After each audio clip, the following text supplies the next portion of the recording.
නැති අවකාශය. ගීතය සුගායනයෙන් වර්ණවත් කළ සංගීතය උරුමයෙන් රැගෙන ආ පවුල් ලාංකේය පොළොවෙහි දුර්ලභයි. මේ දුර්ලභ ගුණය පිළිබඳව අද දවසේ කතා කරමු. අන්ටයිටල්ඩ් ඉමක් නැති අවකාශය.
Untitled ඉමක් නැති අවකාශය.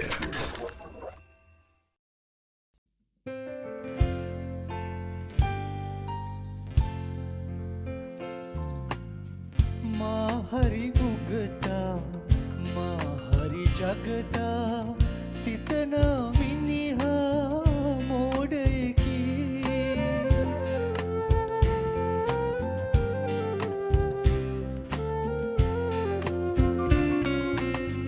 අනුන් හෙලන්නට වලක් කපන්නා ඒ තුල වැටිලා මිය යන්නා කලදේ පලදේ එලෙසේ රත්තරන් කෙන්ඩියේ සිංහතෙල් වගේ මිනිස්කුණේ සැමදා බැබලේ එරැකීම අප උරුමේ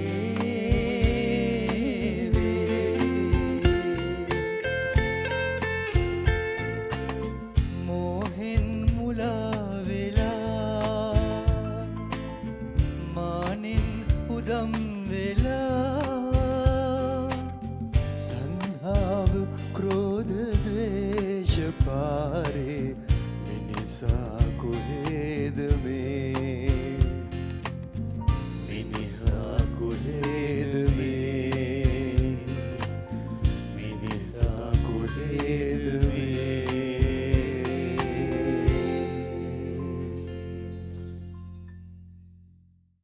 ලාංකේය රසිකත්වය සංගීතයේ උරුමයන් අතර දෝලනය වෙමින් සිටිනවා කියලා කිව්වොත් මං හිතන්නේ ඒ පවුල් කිහිපයක් අතරතුරේ විශාල පවුල් සංඛ්‍යාවක් අපිට උරුමය සම්බන්ධයෙන් කතා කරන්න මං හිතන්නේ නැහැ.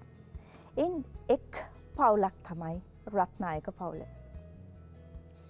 ආචාර්ය වික්ටර් රත්නායක කියලා කියන්නේ අපිට සම්පතක්.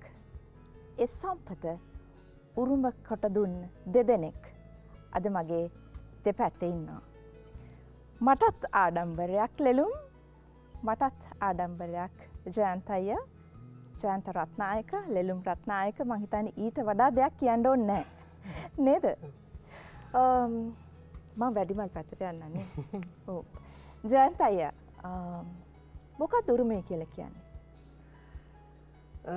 ඇත්තම උරුමය කියන්නේ ලේනෑ කමින් නැත්නම් ජානමය වශයෙන් පියෙකුගෙන් මවකගෙන් පුතෙකුට දුවකට ලැබෙන දෙයක් කියලා මම හිතන්නේ. අනිවාර්යයෙන්ම මේ දේ අපිට අපි දෙන්නටම ලැබිලා තියෙනවා. ඒක දිගට අරන් යන එකේ වගකීම සහ රැකගැනීමේ වගකීම තමයි හරි හැටි තේරුම් අරගෙන කළ යුත්තේ. ඉතින් එතෙන්දී මම හිතනවා අපි පියාගේ රැස්වලින් බැබලෙන්නේ නැතුව මේ විෂය තවදුරටත් පරිශීලනය කරමින් සතත අභ්‍යාසයේ යෙදමින් සොයමින් විෂය මොකද අපි දැන් මගේ පියා ඉන්නේ එක්තරා රාමුවක.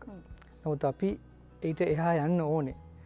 ලෝක සංගීතය පරිශීලනය කරන්න ඕනේ අනිවාර්යයෙන්ම. පියයින් රාම මොකක්ද කියලා පළවෙනි ප්‍රශ්නේම මේ කඩින් ප්‍රශ්නයක් ඇහුවට කමක් නැහැ. කවන්නේ නැහැ මේකයි තාත්තා ඇත්තෙන්ම තාත්තා තමයි ලංකාවේ පිටරට දේවලුත් එකතු කරගෙන ගීත කවුන්ටර් මෙලඩීස් කෝඩ් වර්ක්ස් ඇරේන්ජ්මන්ට්ස් ගොඩක් ඒ වගේ දේවල් සංගීතයට එකතු කරගත්ත මේ ප්‍රථමයා ඒ ඇත්තෙන්ම එයාගේ තිබිච්ච පිටරට ගීත ඇසුර මම දැනුවත්ව චයිකොස්කී බාක් බීතෝවන් මොසාට් ඒ වගේ වැනි වෙස්ටර්න් මේ බටහිර සංගීතඥයන් වගේම රවිශංකර් ගත්තොත් ඒක නැත්නම් නෞෂාද් ගත්තොත් එවැනි පෙරදිග සංගීතඥයන්ගේ පවා දේවල් පරිශීලනය කරා ඔහු. ඒ කිරීම තුළින් ඔහුට ශ්‍රී ලාංකීය සංගීතය අපේ දේත් සමග මුසු කරලා අර හැමදේම ඒ උචිත විදිහට භාවිතා කරලා සංගීතයේ ගීතයේ තලය සංගීතයේ කෙසේත් ගීතයේ මට්ටම යම් කිසි තැනකට ගේන්න ඔහුට පුළුවන් වුණා. නමුත් තවත් දේවල් තියෙනවා ලෝකේ. ජයන්ත අයගෙන් අහන්න ඕන කාලේ එළුම්ගෙන් එහෙම ප්‍රශ්නයක් නැහැ නේ. කවන්නේ. ඔයාගේ කැමැත්ත. මගේ කැමැත්ත. එනම් මගේ කැමැත්ත. ඔව් ලෙනුම්ගෙන් අහන එක තමයි මගේ කැමැත්ත. මොකද මේ කතාව කරේ ජයන්ත අය නිසා මේ මට අහන්න ඕනේ පැත්තෙන්. නමුත් මම ලෙනුම්ගෙන් අහන්නම් ජයන්තට උත්තරයක් දෙන්න පුළුවන්. ජයන්ත අය කිව්වා තාත්තා තමයි ඉස්සෙල්ලාම ලාංකීය සංගීතයට බටහිර සංගීත මිශ්‍ර කළේ කියලා. නමුත් මුල් කාලීනව අපි දන්නවා මේ ලාංකීය සංගීතය ඇත්තටම වෙනස් වුණ එක්තරා යුගයක් තිබුණා. ඒ යුගයේ සංගීතය විතරක් නෙමෙයි ලෙලුම් මේක සාහිත්‍යයේත් තිබුණා සිනමාවෙත් තිබුණා මං හිතන්නේ කේමදාස මාස්ටර් ටිකක් කළා මාස්ටර්ට කලින් යුගයක් තිබුණා. විශේෂයෙන්ම බටහිර සංගීතය මේ පැත්තට ගෙන ආපු. එතකොට ඒ කතාව කැඩෙනව නේද එහෙම? නෑ මෙහෙමයි ජයන්තය මං හිතන්නේ කියන්න ඇත්තේ මම මේ අයියව බේරන්න කියන කතාවක් නෙමෙයි ජයන්තය පැහැදිලිවම කිව්වේ ගීතය කියන එකට බටහිර සහ උත්තර භාරතීය කියන දේවල් අනුගත කරගනිමින් ලංකාවට සරිලන විදිහට ලංකාවේ රසිකයාටත් අපි සිංහලෙන් කියන්නේ පත්තියන් වෙනවා කියලා පත්තියන් වෙන විදිහට සින්දු හදපු ප්‍රථමයා තාත්තා කියන එක තමයි ජයන්තය කියන්නත් පැහැදිලිව. ලෙලුම් ඕලු පිපීලා විල ලෙල දෙනවා පත්තියන් නැද්ද? මම ඒක තමයි මම සුනිල් ශාන්තට තමයි ඇත්තටම එන්න හැදුවේ. ඒ කියන්නේ සුනිල් ශාන්ත කියලා කියන්නේ පල්ලිය කන්තාරු ආభాෂයෙන් ඒ වෙස්ටර්න් ක්‍රිස්ටියන් කල්චර් එකත් එක්ක වෙස්ටර්න් මියුසික් හොඳ ලස්සනටම සිංහල ගීතයට යොදාගත්තු කෙනෙක් ඇත්තටම. ඔය කියන ඒ යුගය ඇත්තටම හරිම ස්වර්ණමය යුගයක්. මම ඇත්තටම කියන්නේ සුනිල් ශාන්ත ගැන කතා කරොත් මට තව ප්‍රෝග්‍රෑම්ස් 3කට විතර මට අනුතරමින් එන්න කියලා කියන්න මම කතා කරන්න ඕන තරම්. සුනිල් ශාන්ත කියලා කියන්නේ වෙනම චැප්ටර් එකක් මේ ලංකාව ඇතුලේ. අනිවාර්යෙන්. රයිට්. ඒතර සුනිල් ශාන්ත කියන කෙනා සුනිල් ශාන්ත මහත්තයාගේ දැන් ඔය ඕලු පිපීලා කියන ගීතය වගේම දැනට වැඩියම් ඉස්කෝලේ සිලබස් එකේ තියෙනවා නම් සුනිල් ශාන්ත මහත්තයාගේ සින්දු. එතකොට ඒ වගේම අනිත් පැත්ත කතා කරන්න ඕනේ දැන් එච්චර ක්‍රිස්ටියන් ඇට්මොස්ෆියර් එක හැදිලා ඒ ආభాෂයත් සමග ගීත හදපු එතුමා සාදු හඬින් කියන සින්දුව කියනවා ගන්ටාර සද්දයක් එක්ක විතරක්. එතකොට ඒ කියන්නේ එතෙන්ට එතුමා ඇයි තව අර ගොඩක් දේවල් දාගත්තේ නැත්තේ කියන එකම ඇති එතුමා කොච්චර ඒක අඳුරනවාද ඒ පරිසරය කියන එක හිතා ගන්න. ඒක අනිත් ආනන්ද අපේ ආනන්ද සමරකෝණුවන් සුනිශාන්තයන් වැනි ඒ දෙපළම බොහෝ විට බෙන්ගාලි සංගීතය පොඩ්ඩක් ඇසුරු කරා කියලා. ඇත්තටම ඒ කියන්නේ තාර්ගෝර්ගේ පද රචනය මේ වක්‍රව අපිට බලපෑවා කියන එක සේකරයන් දක්වා මංගම සේකරයන් දක්වා. එතකොට අනිත් පැත්තෙන් සංගීතයත් වංග සංගීතය ලංකාවට අර උත්තර භාරතීය සංගීතයට වඩා බලපෑමක් කළා. ඒ සම්මිශ්‍රණය තමයි ඒ උඳු දෙනාගේ තිබුණේ. හරියට හරි. ඔව්. දැන් කේවදාස මාස්ටර් ගත්තොත් බටහිර සංගීතය එහි පිටින්ම අරගෙන පසුබිම් චිත්‍රපට පසුබිම් සංගීතයට බොහෝ විට යොදාගත්තා. නමුත් මම මේ කියන්නේ ගීත කියන පොඩි කෑල්ලනේ ඒ කොටස. ඒකට මේ උචිත අනුචිත වශයෙන් මේව යොදාගත්තේ මොකද මුලින්ම සිහිල් සුලන් රැල්ලේ එකේ සිහිල් සුලන් රැල් තාරාරාරා වයිලින් යනකොට සමහර කෙනා අර මොනවද වයිලින් කට්ටිය ගන්න කරදර කරනවනේ සින්දු කෙනෙක් කරාට කියලා එහෙම කතාවක් කියලා. සමහර ඒ කියන්නේ ඒවා හුරු නෑ මිනිස්සුන්ට. නමුත් තාත්තා මේවා හිමින් ගෙනා.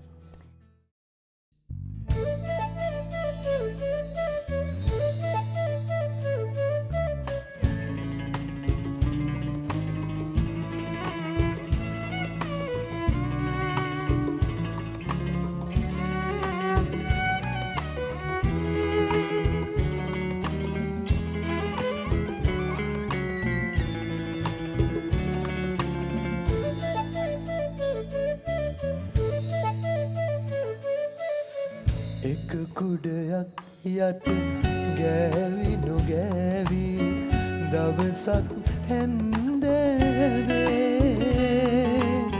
මතකද ඔබමා පියවර මැන්නා පිනිමල් වරුසාවේ එක කුඩයක් යට ගෑවි නොගෑවි දවසක් හැන්දෑවේ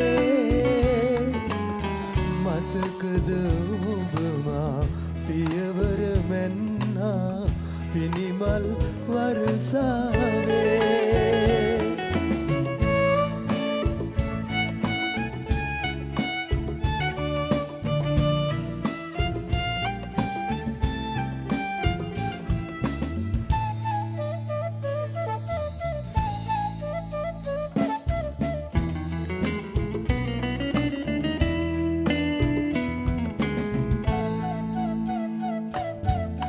කිසිවකු සමගින් එකට තුරුළු වී ඉර බැස යන වේලේ ඔබ යනු දුටු විට මතකය රිදවයි අපේ ඉස්සර කාලේ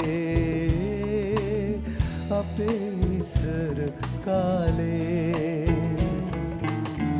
එක කුඩයක් යට ගෑවි නොගෑවි දවසක් හැන්දෑවේ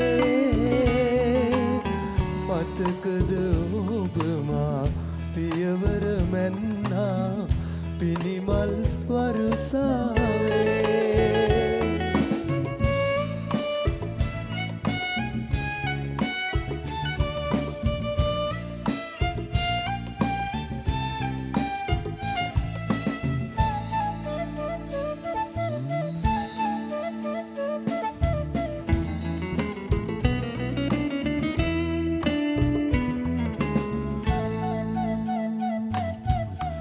මද අවුරස්නෙට වුවසෙවනක් නැත ඔබ හට අද දවසේ වැස්සට අවුවට තනිව මුහුණ දෙමි මගේ මහිම එලෙසේ මගේ මහිම එලෙසේ එක කුඩයක් යට ගෑවි නොගෑවි දවසක් හැන්දෑවේ මතකද ඔබමා පියවර මැන්නා පිනිමල් වරුසාවේ එක කුඩයක් යට ගෑවි නොගෑවි දවසක් හැන්දෑවේ මතකද ඔබමා පියවර මැන්නා පිනිමල් වරුසාවේ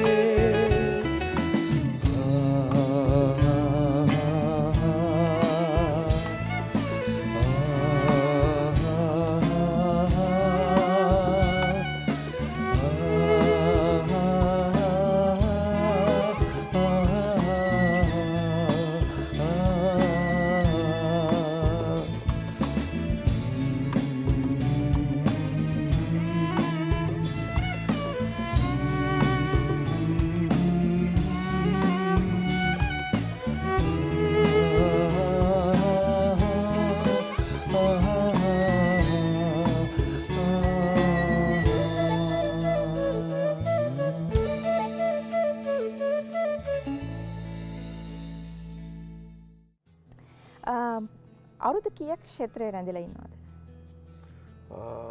තව අවුරුද්දකින් 50ක් වෙනවා. අවුරුදු 4 විතර ඉඳලා සින්දු කියන. අවුරුදු 4 විතර ඉඳලා සින්දු කියන. ජයන්තගෙන් ප්‍රශ්න අහන්න ඕනේ. ජයන්තය අනිවාර්යයෙන් රුම්ට වඩා වැඩිමල්. කොහොමුණත් මේ පියා එක්ක අවුරුදු කීයක් ඉඳලා තියෙනවද? ඒක ජීවත් වෙලා තියෙනවද? හරිනේ වයස කියන්න වෙනවනේ. එතකොට ඒක ඉපදිච්ච දවස් ඉඳලා මට දැන් 51යි. 51යි. ඉතින් තාත්තත් එක්ක තමයි මේ 49ක් තාත්තත් එක්ක හිටියා. ක්ෂේත්‍රයේ හිටියට වඩා තාත්තත් එක්ක ජීවිතේ ගත කළා නේද? අනිවාර්යයෙන්. ක්ෂේත්‍රයට වඩා ඒ කියන්නේ තාත්තා ජීවිතේට බලපෑම් කළා නේද? අනිවාර්යයෙන් කළා.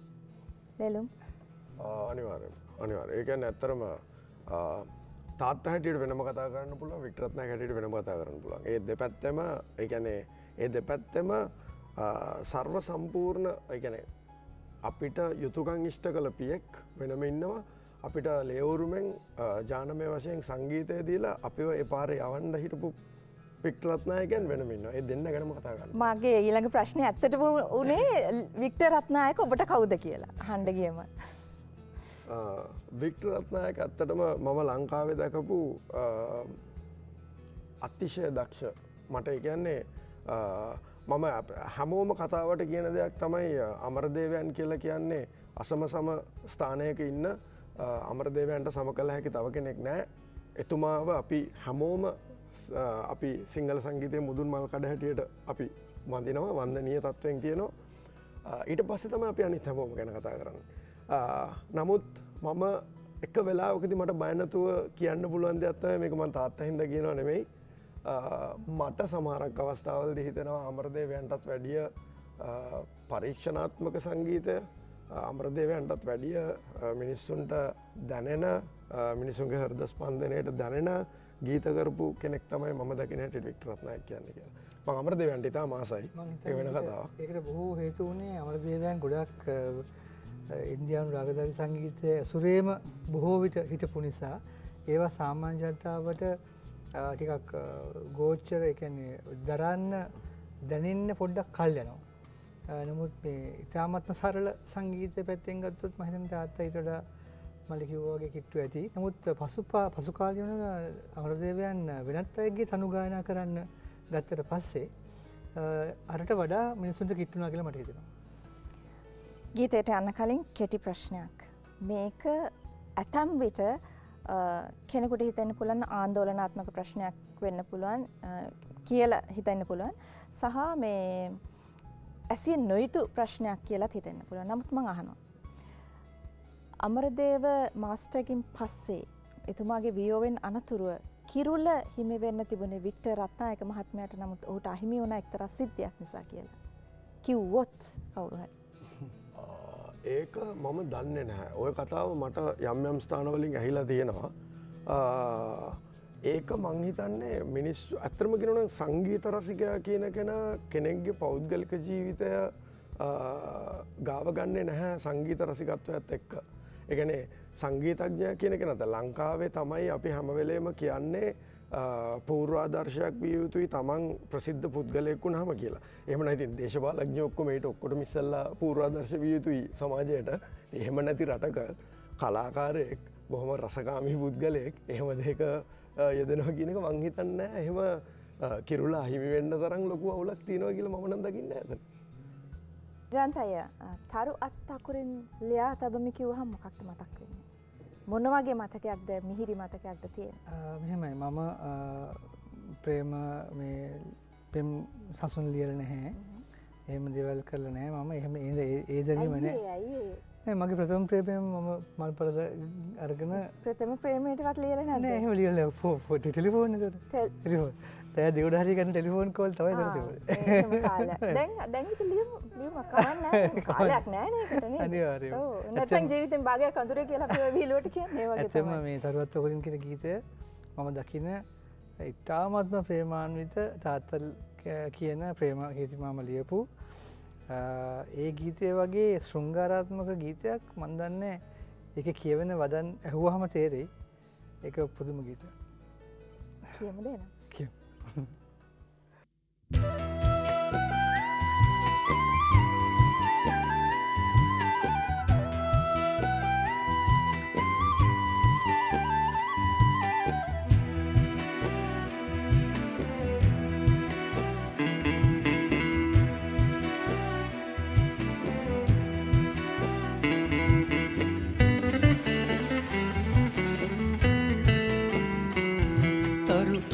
අකුරින් ලියා එවමි ඔබට පෙම්පත ඔබ සෙවන පමණි මිහි පිට ඇති එකම සම්පත තරුපත් අකුරින් ලියා එවමි ඔබට පෙම්පත ඔබ සෙවන පමණි මිහි පිට ඇති එකම සම්පත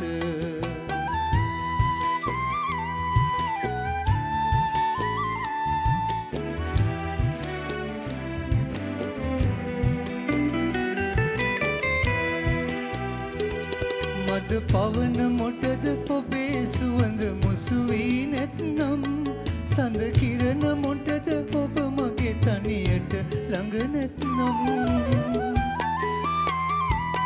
මද පවන මොටද ඔබේ සුවඳ මුසු වී නැත්නම් සඳ කිරණ මොටද ඔබ මගේ තනියට ළඟ ඇත්නම් හෙලි කරමි මගේ ළඟ ඇති ආදරයේ වත්කම් පැල්පතද මට හොඳයි මිහිරිය එක හිත ඇත්නම් තරුපත් අකුරින් ලියා එවමි ඔබට පෙම්පත ඔබ සෙවන පමණි මිහි පිට ඇති එකම සම්පත තරුපත් අකුරින් ලියා එවමි ඔබට පෙම්පත ඔබ සෙවන පමණි මිහි පිට ඇති එකම සම්පත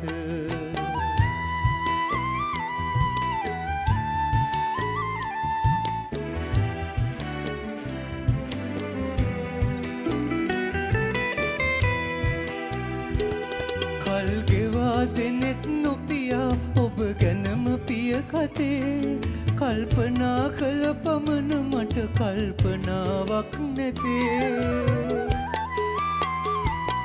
කල් ගෙවා දෙනෙත් නොපියා ඔබ ගැනම පිය කතේ කල්පනා කළ පමණ මට කල්පනාවක් නැතේ ඇඳිරියද මැණික හඳුනන ඇස් දෙකක් මට ඇතේ එනු මැනවි රස බලමු සෙවනක එකම පැල්පතේ තරුපත් අකුරින් ලියා එවමි ඔබට පෙම්පත ඔබ සෙවන පමණි මිහි පිට ඇති එකම සම්පත තරුපත් අකුරින් ලියා එවමි ඔබට පෙම්පත ඔබ සෙවන පමණි මිහි පිට ඇති එකම සම්පත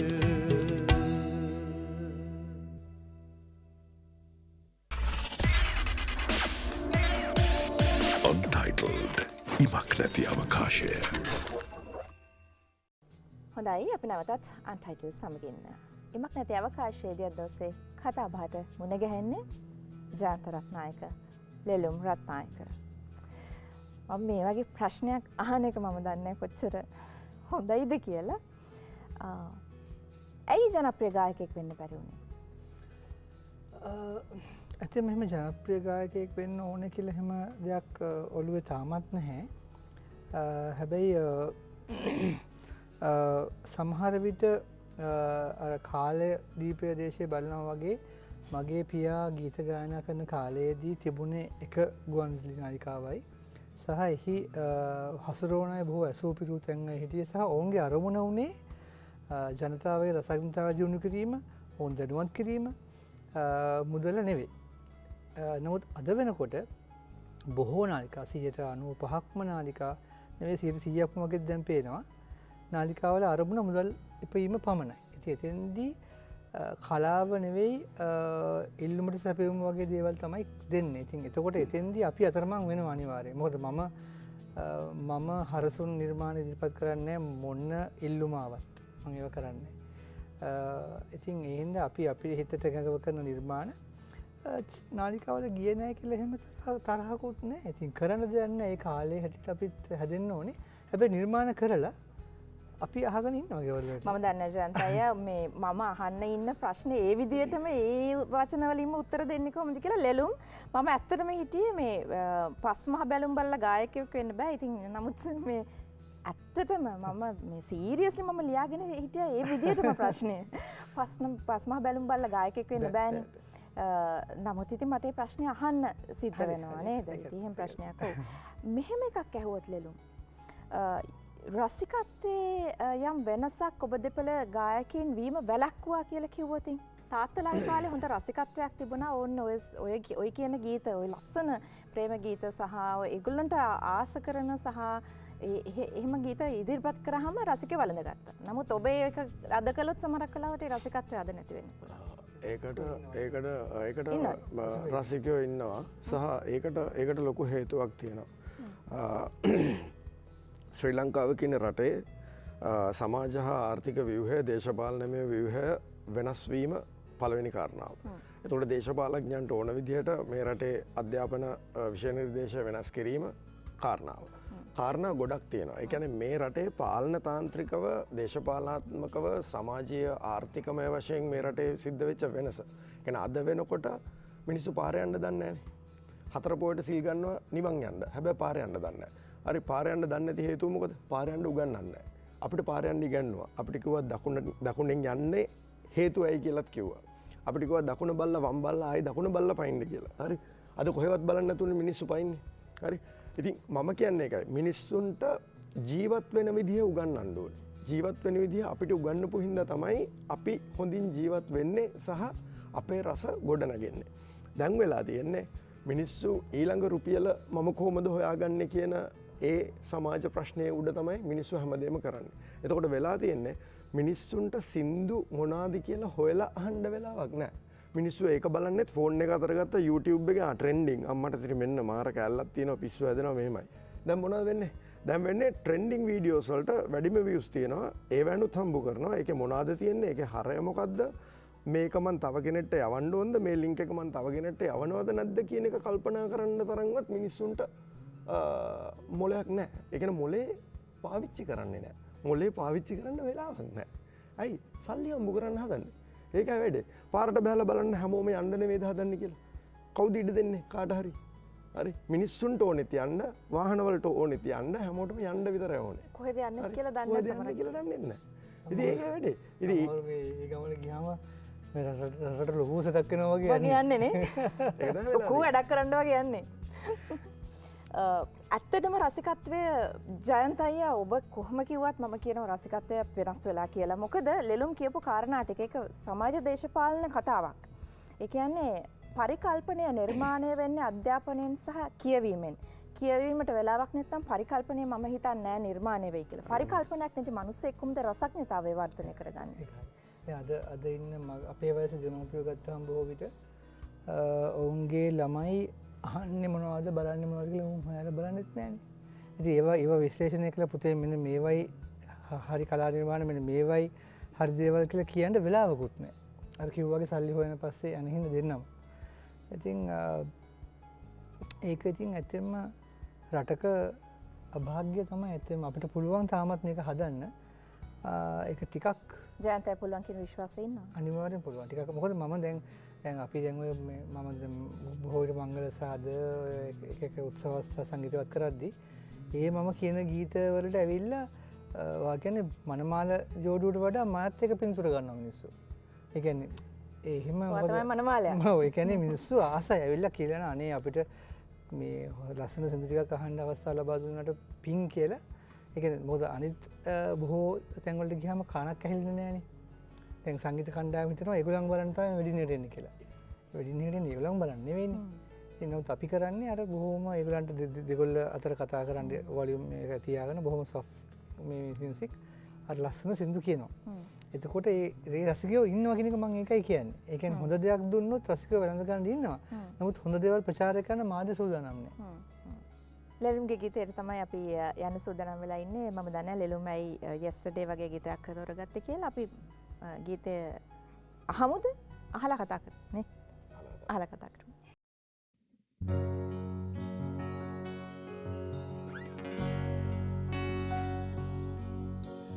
Yesterday, all my troubles seem so far away,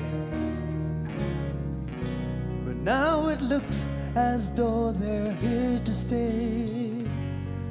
Oh, I believe in yesterday. Suddenly,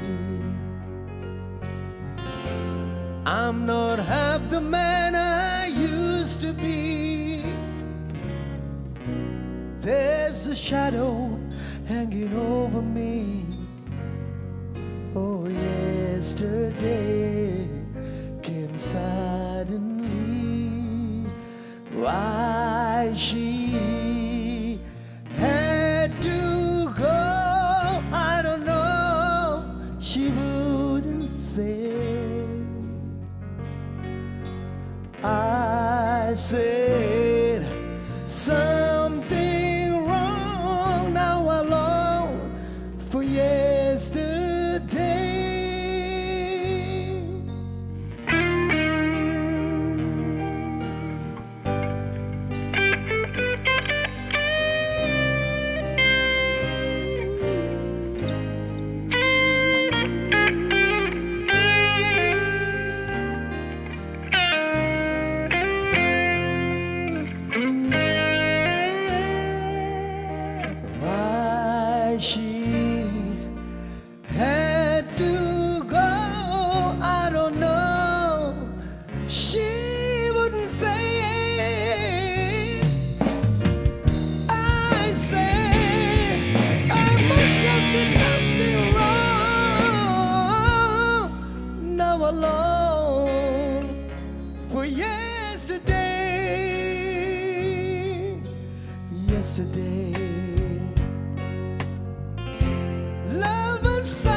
but now I need a place to hide away.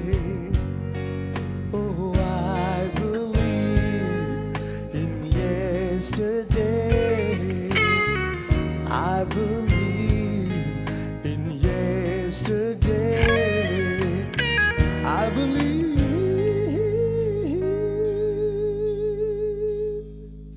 in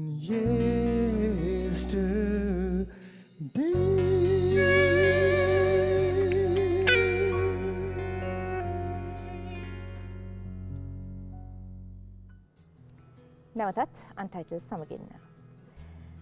ඔව් අපි පොරොන්දු වුණා ගීතයට කලින් ලෙලුම්ගෙන් ප්‍රශ්නයක් අහනවා කියලා. ඇයි yesterday තෝරගත්තේ? බීටල්ස් කියලා කියන්නේ මම ආසම කරන සංගීත කණ්ඩායමක්. yesterday කියන සින්දුව ඊටාම ලෝකෙට මට විතර නෙමෙයි ලෝකෙටම විශේෂ වෙච්ච ගීතයක් කියලා තමයි මම කියන්නේ. ඒකට හේතුව 1992 වෙනකොට මේ සින්දුවේ copyrighted cover versions 20000කට වැඩිය වෙලා තිබ්බා. ඒ කියන්නේ ඒක බීටල්ස්ලාට සල්ලි හම්බෙන cover versions. ඒ කියන්නේ නිකම්ම නිකන් YouTube වල දාපුවා නෙමෙයි වෙන කට්ටියත් රෙකෝඩ් කරලා CDs විකුණලා albums විකුණලා හම්බ කරන සින්දුවක් බවට පත් වුණා. ජෝන් ලෙනන් පෝල් මකාට්නි කියන කම්පෝසර්ස්ලා දෙන්න. I think මං ඉතාම ආස කරන සින්දුවක් සහ මම ඇත්තටම අද මම මේ ගායනා කරපු version එක බීටල්ස්ලාගේ version එක නෙමෙයි. මයිකල් බෝල්ටන් කියන ගායකයා කරලා තියෙන version එක තමයි මම ගායනා කරත් අද. ඉතින් ඒක තමයි yesterday ගැන කියන්න තියෙන්නේ. ඇත්තටම මේ දැන් පෝල් වගේ සංගීතඥයෙක් ගත්තොත් ඉන්න ඒ කියන්නේ පෝල් මකාති වගේ පුද්ගලයෙක් ගත්තොත් සුවිශේෂී පුද්ගලයෙකු. අනිවාර්යයෙන්. ඔව් අනිවාර්යයෙන්ම. ඔබ ගීතේ තෝරගන්න කොටත් මම හිතන්නේ ඒක හේතුවක් කියලා ඔබ කිව්වා.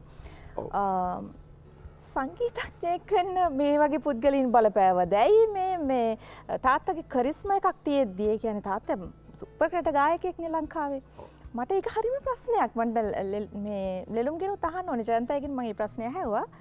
ඇයි ගායකයෙක් වුණ නැත්තේ? ඉතින් ඔය කියන්නේ ඔය ලස්සන සින්දු. මෙහෙමයි. ඉස්සෙල්ලා ජයන්තයගේ ප්‍රශ්නය අහපු වචනෙටම මම උත්තර දෙනවා නම් ඇයි ප්‍රසිද්ධ ගායකයෙක් වුණ නැති කියලා ජයන්තයගෙන් ඇහුවේ. ප්‍රසිද්ධිය ජනප්‍රියත්වය කියන දෙකම මගේ ගෝල්ස් නෙමේ ජීවිතේ. මොකද ඒකට ශ්‍රී ලංකාව වගේ රටක හොඳම උදාහරණය තමයි දේශපාලඥයා සහ සමාජ මාධ්‍යක කිව්වට කසිප්පු කියන එක.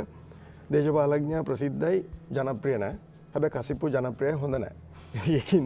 ඒකින්ද මම කියන්නේ මගේ ගෝල් එකක් කවදාවත් මගේ ජීවිතේ අදටත් නැහැ. ප්‍රසිද්ධ වෙනවා සහ ජනප්‍රිය වෙනවා කියන එකට. හැබැයි මට මගේ ජීවිතය ගෙනියන්න මගේ දුවදරුවන් එක්ක පවුල රැක බලාගෙන මගේ වැඩ කටයුතු ටික කරගෙන යන්න මට රැකියාවක් වශයෙන් මම කරගෙන යන්න තියෙන දේ කරගත්තාම මට හොඳටම ඇති. ඒ කියන්නේ මට කතා කරන්නේ ඕගොල්ලෝ. දැන් මේ ප්‍රෝග්‍රෑම් එකට කතා කරන්නේ නිෂ්පාදකවරයා. හරි ජාතික රූපවාහිනියෙන් කතා කරනවා. එතකොට මාව රසිකයා මේ තුල වැළඳ ගන්නවද මට රසිකයෝ කී දෙනෙක් අලුතෙන් හැදෙනවද කියන එක හම්බු කාරණාවක්. මට තියෙන්නේ ඕගොල්ලොන්ගේ වැඩේට ඇවිල්ලා ඕගොල්ලෝ අහන ප්‍රශ්න ටිකට උත්තරේ දීලා මෙතෙන්ට මං එන කාරණාව කරලා යන්න විතරයි. ඒක තමයි මගේ ජොබ් එක. මගේ ජොබ් එක මේ තුලින් මං ලෝකයක් හඳුනා ගන්නවා. මේ තුලින් මම මගේ ඉදිරි වැඩ ටික ඔක්කොම කරගන්නවා කියන එක නෙමෙයි. ඉතින් මම වෙඩින් එකකට ගියත් අයියත් එක්ක මම ප්ලේ කරා. මහේෂ් දෙනිපිටිය අයියත් එක්ක මම වැඩ කරනවා. සුරේෂ් මාලියද්දත් එක්ක වැඩ කරනවා. මගේම බෑන්ඩ් එක තියෙනවා අමුතු කියලා. ඊට මම ඒගොල්ලොත් එක්ක වැඩ කරනවා. ඒ මොනා කරත් සිහ ශක්ති එක්ක වැඩ කරනවා. ඒ සියලු දෙනා එක්ක වැඩ කරත් මම වැඩ කරන්නේ ඒ බෑන්ඩ් එකට ඕන ටික. මම ඒ වෙලාවේ කරන්න ඕන ටික කරන්නේ. එතෙන්දී මම කරන වැඩෙත් එක්කලා මට එන්නේ මොනවද කියන එක ඒක මට අහඹු සිදුවීමක්. ඒක ඇවිල්ලා ඒ කියන්නේ 3rd degree කාරණාවක්. හැබැයි මගේ පළවෙනි වැඩේ තමයි මම යන වැඩේ හරියට කරලා දෙන එක. මොකද මට කතා කරන සංගීත අධ්‍යක්ෂකවරයාව සන්තෝෂ කරේ නැත්නම් එයා ආයි මට කතා කරන්නේ නැහැ. මගේ පළවෙනිම කාරණාව ඇවිල්ලා මගේ බොස්ස සන්තෝෂ කරන එක. ඒක තමයි මම කරන්නේ. මට ඒකින්ද සමාජය තුළ රසිකත්වයක් මට ලොකුවට ගොඩ නැගෙනවද? මම ප්‍රසිද්ධ ගායකයෙක් වෙනවද? මට වැඩක් නැහැ. මම මේ ලෙලුම් ප්ලේ කරනකොටත් ඇත්තටම ඔය කියන දේම දැක්කා. ඔබ ඒක ඇත්තටම මේ ජයන්තයි ප්ලේ කරන මල් ප්ලේ කරන බලන් ඉඳලා තියෙනවනේ. විඳිමින් තමයි මේ ප්ලේ කරන්නේ. ඔව් ඒක මාර දෙයක් ඒක. මේ බලන් ඉන්න අපිට මේ අහන්න ඕනේ නැහැ. දැක්කම ඇති. ලෙලුම්ප දැක්කම ඇති. හැබැයි මෙහෙමයි. මම දෙන්නගෙම මේ අහන්නේ. එක්තරා යුගයක මම පුද්ගලිකව මම කියන්නේ මම ඉතාම ආසාවෙන් අහපු CD තැටයක් තිබුණා.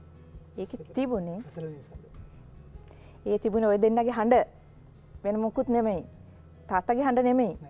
මම ඒක නැවත නැවත ඇහුවා. මගේ පරම්පරාව නැවත නැවත ඇහුවා. අපි ඒක රේඩියෝ වල ප්ලේ කරා. හැබැයි රසිකයන් එක ගත්තේ නැහැ. අපි ගත්තා වගේ ඒක ගත්තේ නැහැ. මට තවම පුදුමයි ඇයි ඒක ඇහුවේ නැත්තේ ඒගොල්ලෝ කියලා. ඇත්තම මම හිතන්නේ ඒ වෙනකොට ගොඩ ලොකු ප්‍රවණතාවක් තිබුණා මේ රැප් හිප් හොප් පරෝමේ ඇවිල්ලා එහෙම එකක් තිබුණා. එහෙම රැල්ලක් තිබුණා. ඒ රැල්ල ඔස්සේ බලනකොට මගේ නිෂ්පාදක අපි ඒ CD එක නිෂ්පාදනය කරපු ආයතනය විසිනුත් වැඩි වෙරක් දරුවේ නෑ අපේ වැඩේ එළියට දාන්න අපේ වැඩේ ගොඩක් ඉස්සරහට ගේන්න. ඉතින් නමුත් ඒක අපි නෝරික්දස් අපි කාටවත් එකට මේ වැරදි කියන්නේ ඒක තමයි හැටි. ඉතින් මොකද ව්‍යාපාරිකයෙක්ගේ දේ ඇවිල්ලා ඔහු ඒ කාලෙට ඉල්ලන දේ සපයලා හම්බ කරන එක කලාකාරින්ගේ වැඩේ අපි කරන දේ මම කිව්වා අපි කරන වැඩේ හරියට කරන එක. ඉතින් එතෙන්දී අපි කලාවත් කරලා තියෙනවා. ඒ CD එක දැනට ඇහුවත් දැන් අපේ ලෝකයේ සංගීත ශිල්පීන් හැටියට ප්‍රසිද්ධ සිංහල ශ්‍රී ලාංකිකයෝ ඉන්නවා. ඔවුන් මේක අහලත් හොඳ කමෙන්ට්ස් දීලා තියෙනවා. ඉතින් අපිට ඒ ඇති ඒ කියන්නේ අහපු කට්ටිය කියපු හොඳ ඇති බලෙන් ඉතින් මේක අස්සවන්න ඕනේ කියලා අපිට එහෙම එකක් නෑ. අපේ channel එකක් තිබ්බනම් private ඔන්න අපි ඉස්සර කතා වෙනවා මීඩියා වල මේ අපිට පුද්ගලිකව මේ මොකක් හරි නාලිකාවක් පටන් ගන්න වෙනවා. අපි කැමති ඒවා දාගෙන අහන්න නම් කියලා. මොකද ඇත්තම අපිට දැන් වෙනත් අවස්ථාවලදී නාලිකාවල හිතවතුන් හම්බෙනවානේ. ඔවුන් අපේ ගීත අහන බව අපි දන්නවා. නමුත් ඔවුන්ට මේක දාන්න බොහෝ විට අවස්ථාවල් නැති කතා කියනවා. ඒ කියන්නේ සමහර රෙස්ට්‍රික්ෂන්ස් තියෙනවා. ජනතාව අපි ඒක ප්ලේ කරා ඇත්තටම උනාට ඒක ජනතාවත් එහෙම ගන්නෙ නෑ. මේ මම දන්නේ නෑ ඒකට හේතුව කියලා ලෙව මේ ඒක අද කරන්න බැරිද? ඒ CD එක කාට හරි අයිතියක් තියනවද? නෑ දැන් නෑ. ඔව් නෑ දැන් නෑ. ඒක කරන්න පුළුවන්. අදහසක් නැද්ද? කරන්න පුළුවන්. ඉතින් දැන් මෙහෙමයි. දැන් අපිට CD කර එහෙම දඟලන්න ඕන කාලෙක නෙමෙයි අපි ඉන්නේ. කරන්න නෙමෙයි මම කියන්නේ. ඒ ටික අපහු මේ හදලා YouTube එකට වගේ දාන්නවත් අඩුම තරමින් වීඩියෝ කරන්න නෙමෙයි මම කියන්නේ. YouTube එකේ සමහරක් සින්දුත් තියෙනවා ඇත්තටම. ඒ කියන්නේ අපි දාලත් නෙමෙයි සමහරක් ඒවා රසිකයෝම දාලා තිනවා. ඒ කියන්නේ කොපිරයිට් එකක් කවුරුත් ඉල්ලන්නේ නැති හින්දා ඒක ආසාවට දාපු කට්ටිය ඉන්නවා. ඉතින් ඒක වැඩිම ජනප්‍රිය වුණ ගීතය මතකද ලෙලු? එහෙම නම් කරන්න පුළුවන්. මට එහෙම කියන්නම් බෑ ඉතින්නේ. ගොඩක් මල්ලිගේ ඇල්කොහොල් රැස්ස ගොඩක් ඇල්කොහොල් රැස්ස ජනප්‍රිය වුණානේ. ඊයේ දවස තරම්. ඊයේ දවස තරම් ජනප්‍රිය වුණා. ඕ කසුන්ගේ මෙලඩි එක. ඒක මම දන්නේ මට නම් හරිම ලස්සනයි ජයන්ත අයියා. ඒ කියන්නේ මේ පුද්ගලික කතා බහක් වෙනවා දැන් මේක. මේ අපි පොඩි කොටසක් ගායනා කරමුද කෝකටත්? පොඩ්ඩක් නිකන් දෙන්නත් එක්ක මේ දැන් කියපු මේකේ මේ ගැන. දැන් කොහොමද අද මල්ලි ඇල්කොහොල් රැස්ස ගායනා කරනවා. ඔව්. නමුත් අනිත් සින්දුව ඊයේ දවස තරම්. කොහමද? ඊයේ දවස කොහමද? අපි ගායනා කරමු. කියමුනේ. හා. ඊයේ දවස තරම් හෙට දවසත් සුන්දර වේමයි යුවතිය ඔබම තරම්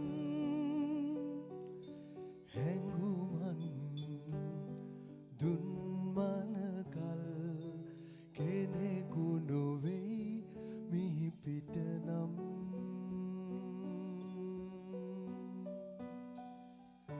කෙනෙකු නොවෙයි මිහි පිට නම්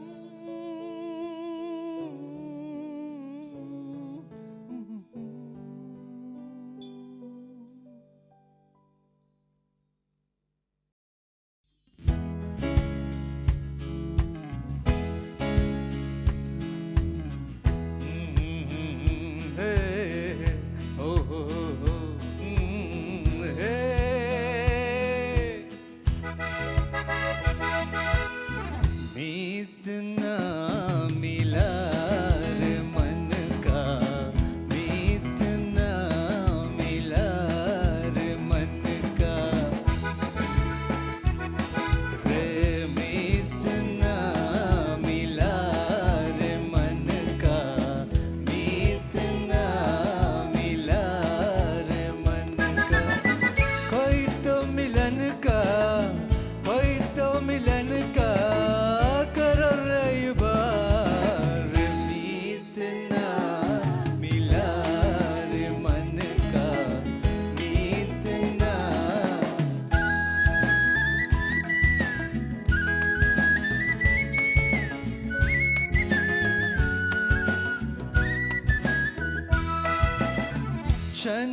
नहीं बाहर चैन नहीं घर में रे चैन नहीं बाहर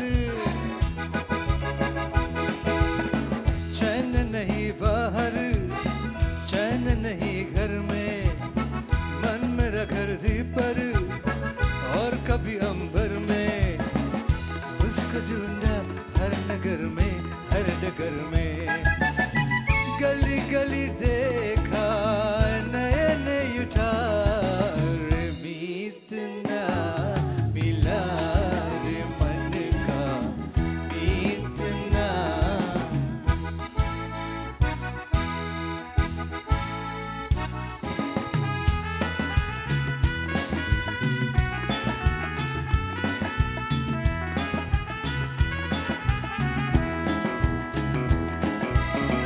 रोज मैं अपने ही प्यार को समझाऊं रे रोज मैं अपने ही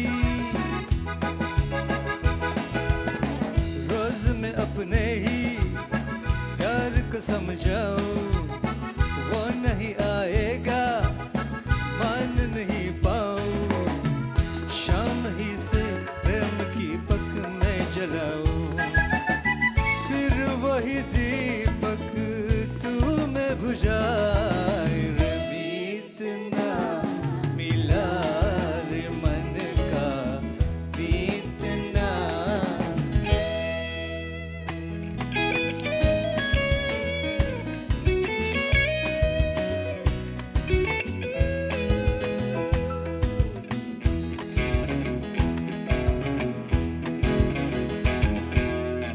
तेरे से मन मेरा असली डोले देर से मन मेरा असली डोले प्रीत भरी पानी साज मेरा बोले कोई सजनी एक खिड़की दी न गोले राख तराने राह में सुनाए रे मीत ना मिला रे मन का मीत ना रे मीत ना रे मीत ना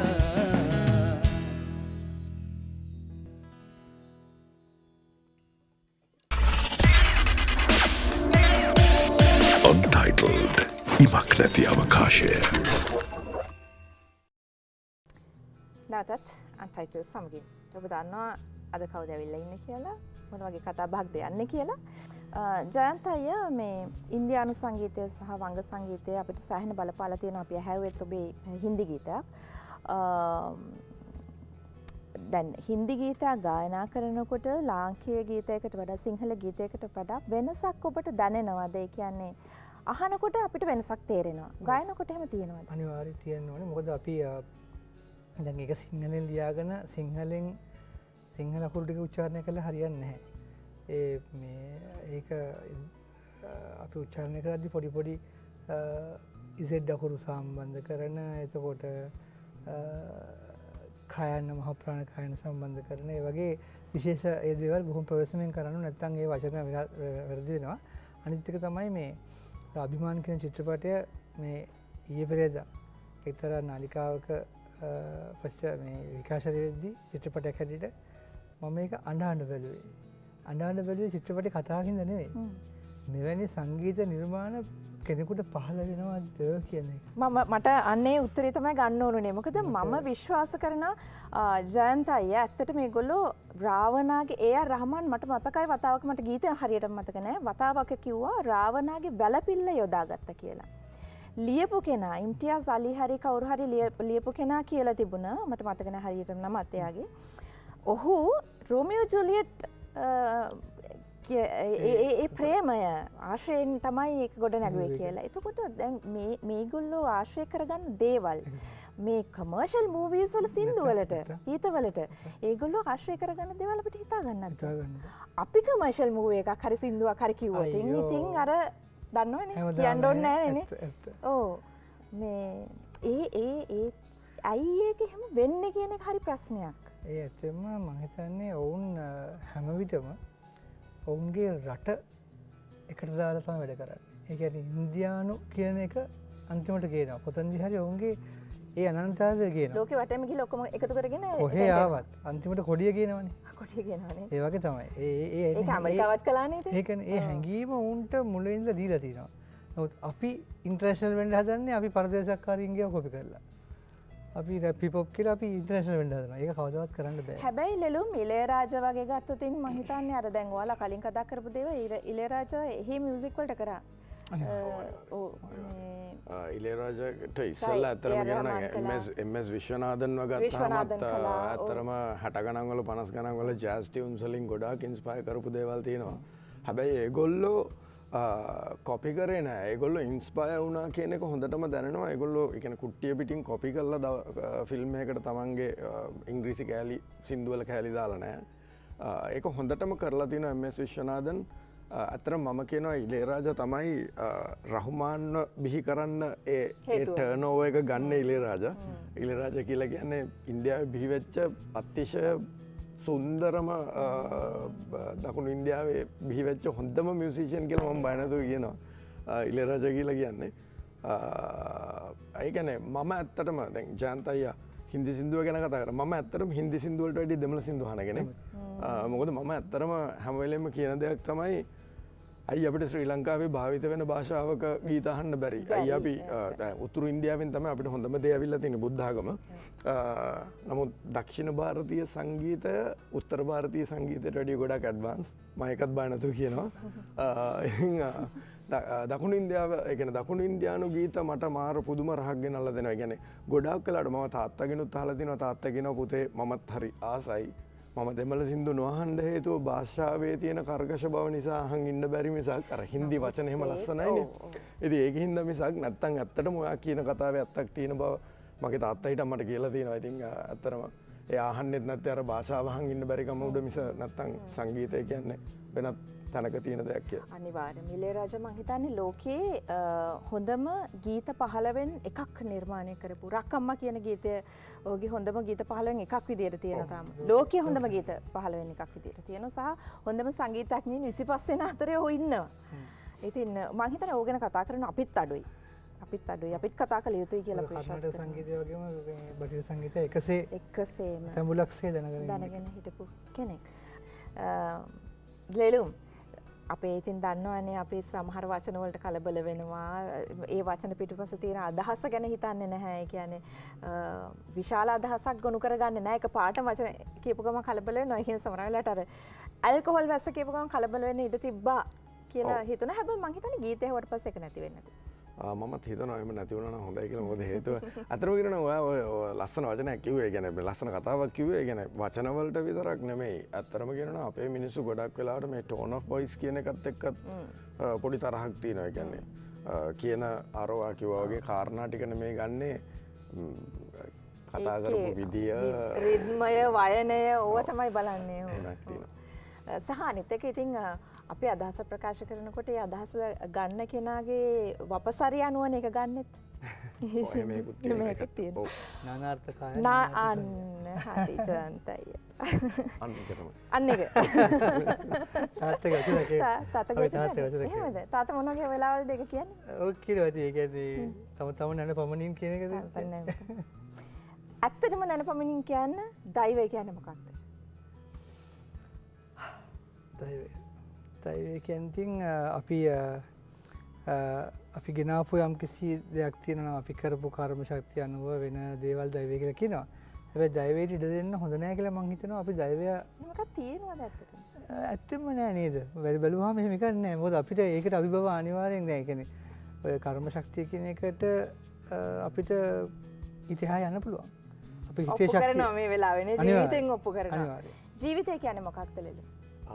ඔව් ඉතින් ජීවිතය කියලා කියන්නේ ඇත්තටම අපිට මරණවා කියන එක දැනගන්න පේන්නම තියෙන එකම දේ. ඒ කියන්නේ ජීවත් වෙන කියන්නේ උපත ළඟම මරණය තියෙනවා කියලා බුදුරජාණන් වහන්සේ දේශනා කරාට පස්සේ එතනින් එහාට හිතන්න දෙයක් නැහැ. ලස්සන උත්තරයක් ලෙලුම් බොහොම ස්තුතියි.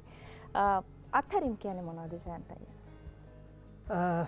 අත්හැරීම තමයි උන්වහන්සේ අපිට ඊළඟට දෙන අවවාද. මේ කිසිම දෙයක් අපි ගෙනාවුවා නෙවෙයිනේ. අපි අරන් යන්නෙත් නැහැ.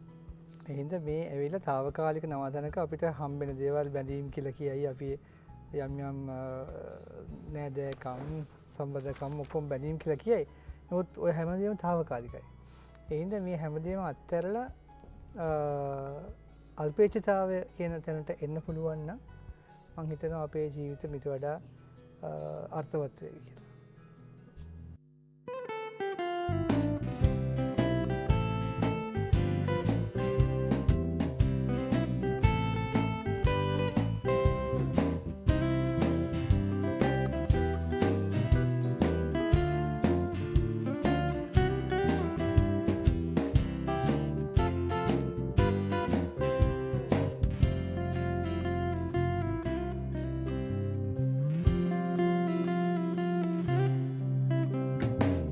alcohol වස්සේ මදුපාන දියඹේ නිස්සාර හීනයේ දිවියේ වටිනාකම් සොයනා සෞම්‍ය මිනිසුනේ alcohol වස්සේ මදුපාන දියඹේ නිස්සාර හීනයේ දිවියේ වටිනාකම් සොයනා සෞම්‍ය මිනිසුනේ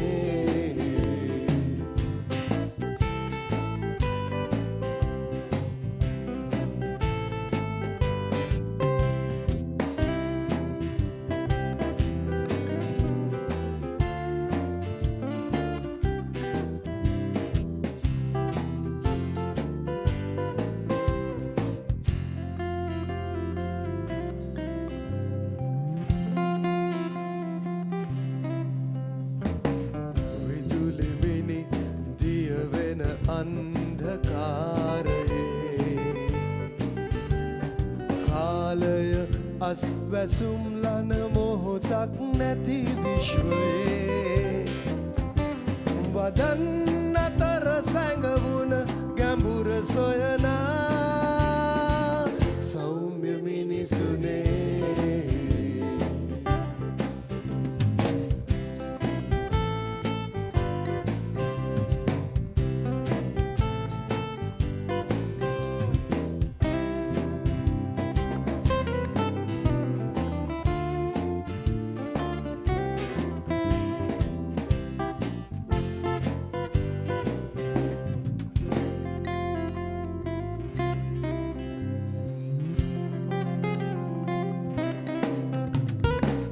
අවන්හල ගුප්ත අඳුරේ නිමක් නැති සංවාද සංගායනා මැද සිරගත වී අකල් අනෝරාවට මං සාදන සමාවත් නැති දිවියේ වටිනාකම් සොයනා සෞම්‍ය මිනිසුනේ alcohol වැස්සේ මදුපාන දියඹේ නිස්සාර හීනයේ දිවියේ වටිනාකම් සොයනා සෞම්‍ය මිනිසුනේ සෞම්‍ය මිනිසුනේ සෞම්‍ය මිනිසුනේ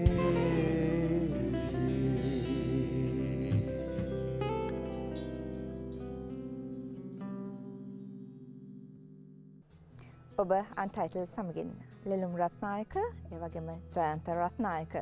ඉතින් රත්නායක පරම්පරාව එක්ක කතා කරන්න මම හිතන්නේ ගොඩාක් දේවල් තියෙනවා. කරන්න දෙයක් නෑ පරම්පරාව ගැන කතා කරන්න වෙනවා සෑහෙන කාලයක් ඒකට වෙන් කරන්න වෙනවා. ඔබ ගීත ගායනා කරනවා හෝ වාදනය කරනවා තාත්තා දකින්න නැත්තේ කොයි කාලෙද? මුලින්ම තාත්තා ගෙදර පන්ති කරන කාලේ මට ඒතර අවුරුදු 5ක් විතර ඇති. ඔය කාලේ තාත්තා පන්ති කරගෙන ඉඳලා පොඩ්ඩක් එළියට ගියාම පන්තිට ගන්නවද? මං ගිහිල්ලා සර්බනායකෙන් අර තාත්තා උගන්වන ඒවා වාදනය කරනවා.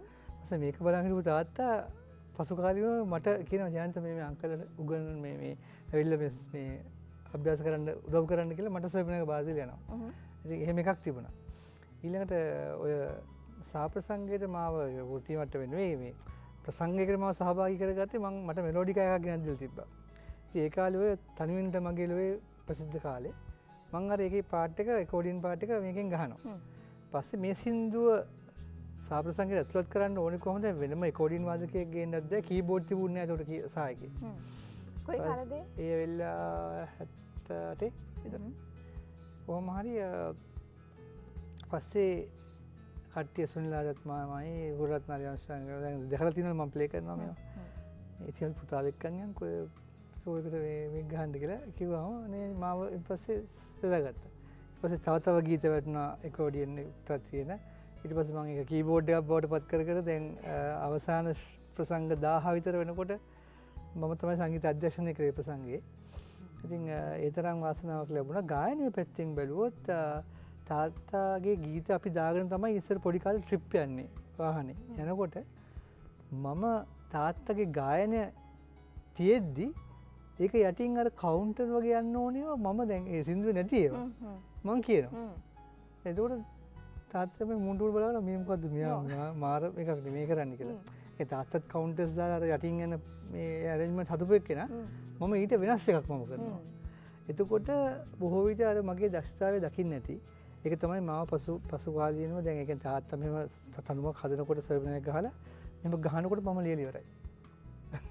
ඉතින් ඒ වගේ එහෙම දක්ෂතාවයක් එන්න තරම් අර ලැබිච්ච විශ්වවිද්‍යාලයකින් ලබා ගන්නට වඩා ප්‍රායෝගික දැනුමක් මම හිතන්නේ මට ලැබුණ තාත්තට තේින්ද.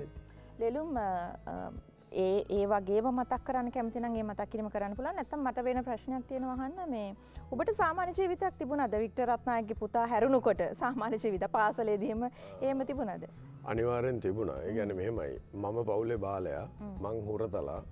ඒකින්ද මේ මට ඇත්තටම මම වික්ටර් රත්නායකගේ පුතා කියන එක මායින් කරේවත් නැති කෙනෙක් ඉස්කෝලේ යන කාලේ. මම බස් එකේ ෆුට්බෝඩ් යනවා ඉස්කෝලෙන් තාප්පෙන් පැනලා එළියට යනවා.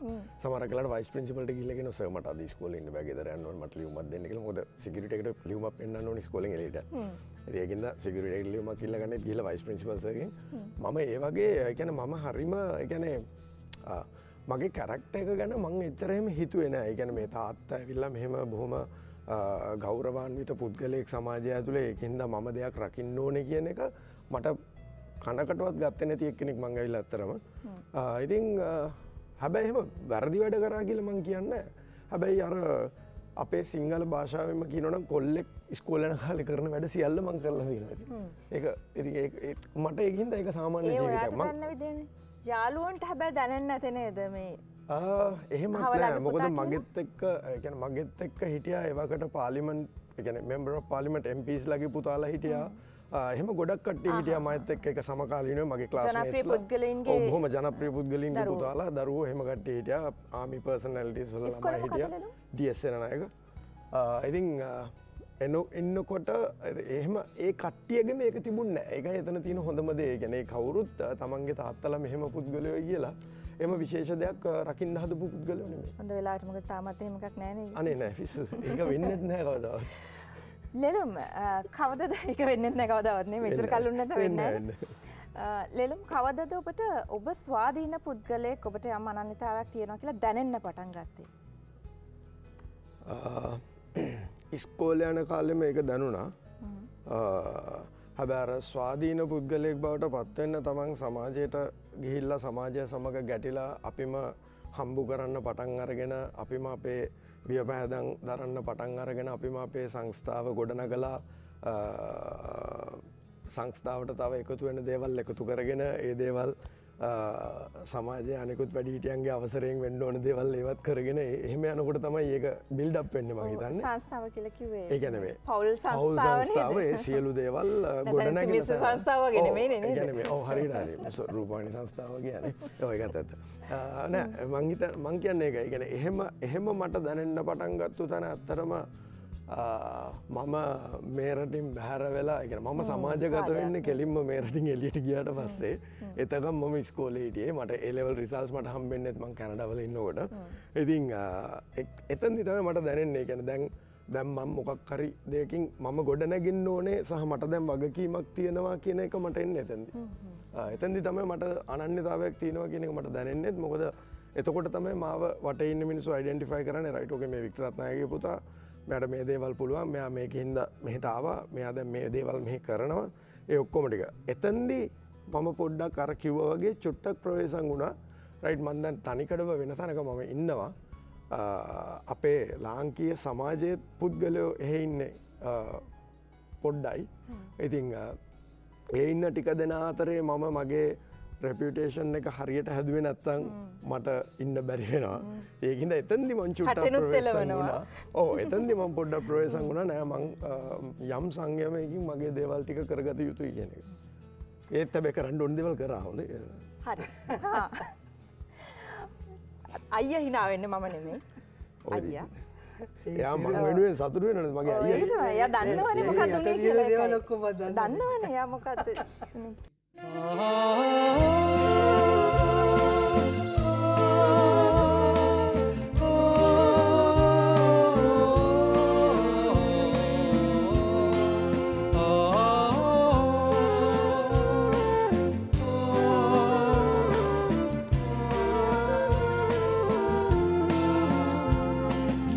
අපිස් ලොවට එන්න නොනිමි සුව ලබන්න ලොවේනෙත් සඟලින් හැබෑ ඔබ දකින්න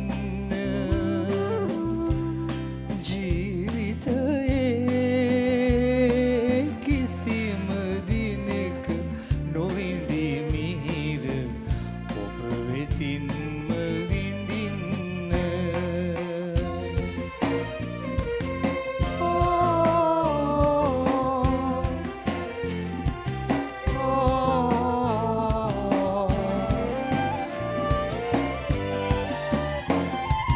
ඉරහඳ ගහ කොළ දිය දොළ මිහි තලයේ ගිය ගයනවා වන වඳුරුද කුරුළු ගීත පිපි වන මල් සුවඳ බෙදෙනවා උදාහිරේ අරුණු රැස් දහරේ සොබා දහම ඔබට ඔබව මොන ගස්සනවා අපිස් ලොවට එන්න නොනිමි සුව ලබන්න ලොවේනෙත් සඟලින් හැබෑ ඔබ දකින්න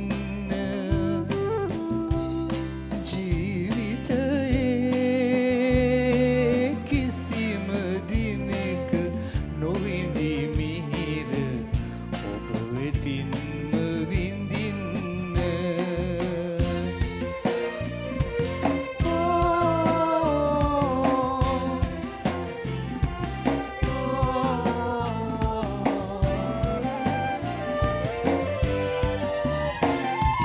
බුදුකිතු නබි මහරහතුන් දෙසුදම් පද තවම ඇසෙනවා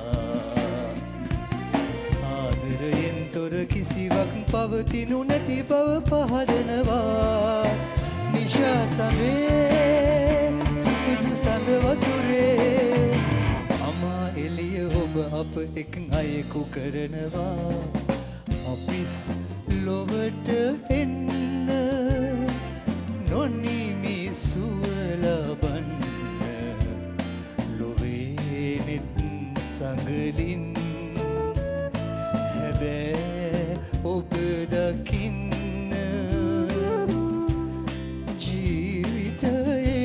ජීවිතයේ කිසිම දිනක නොවිඳි මිහිර ඔබ වෙතින්ම විඳින්න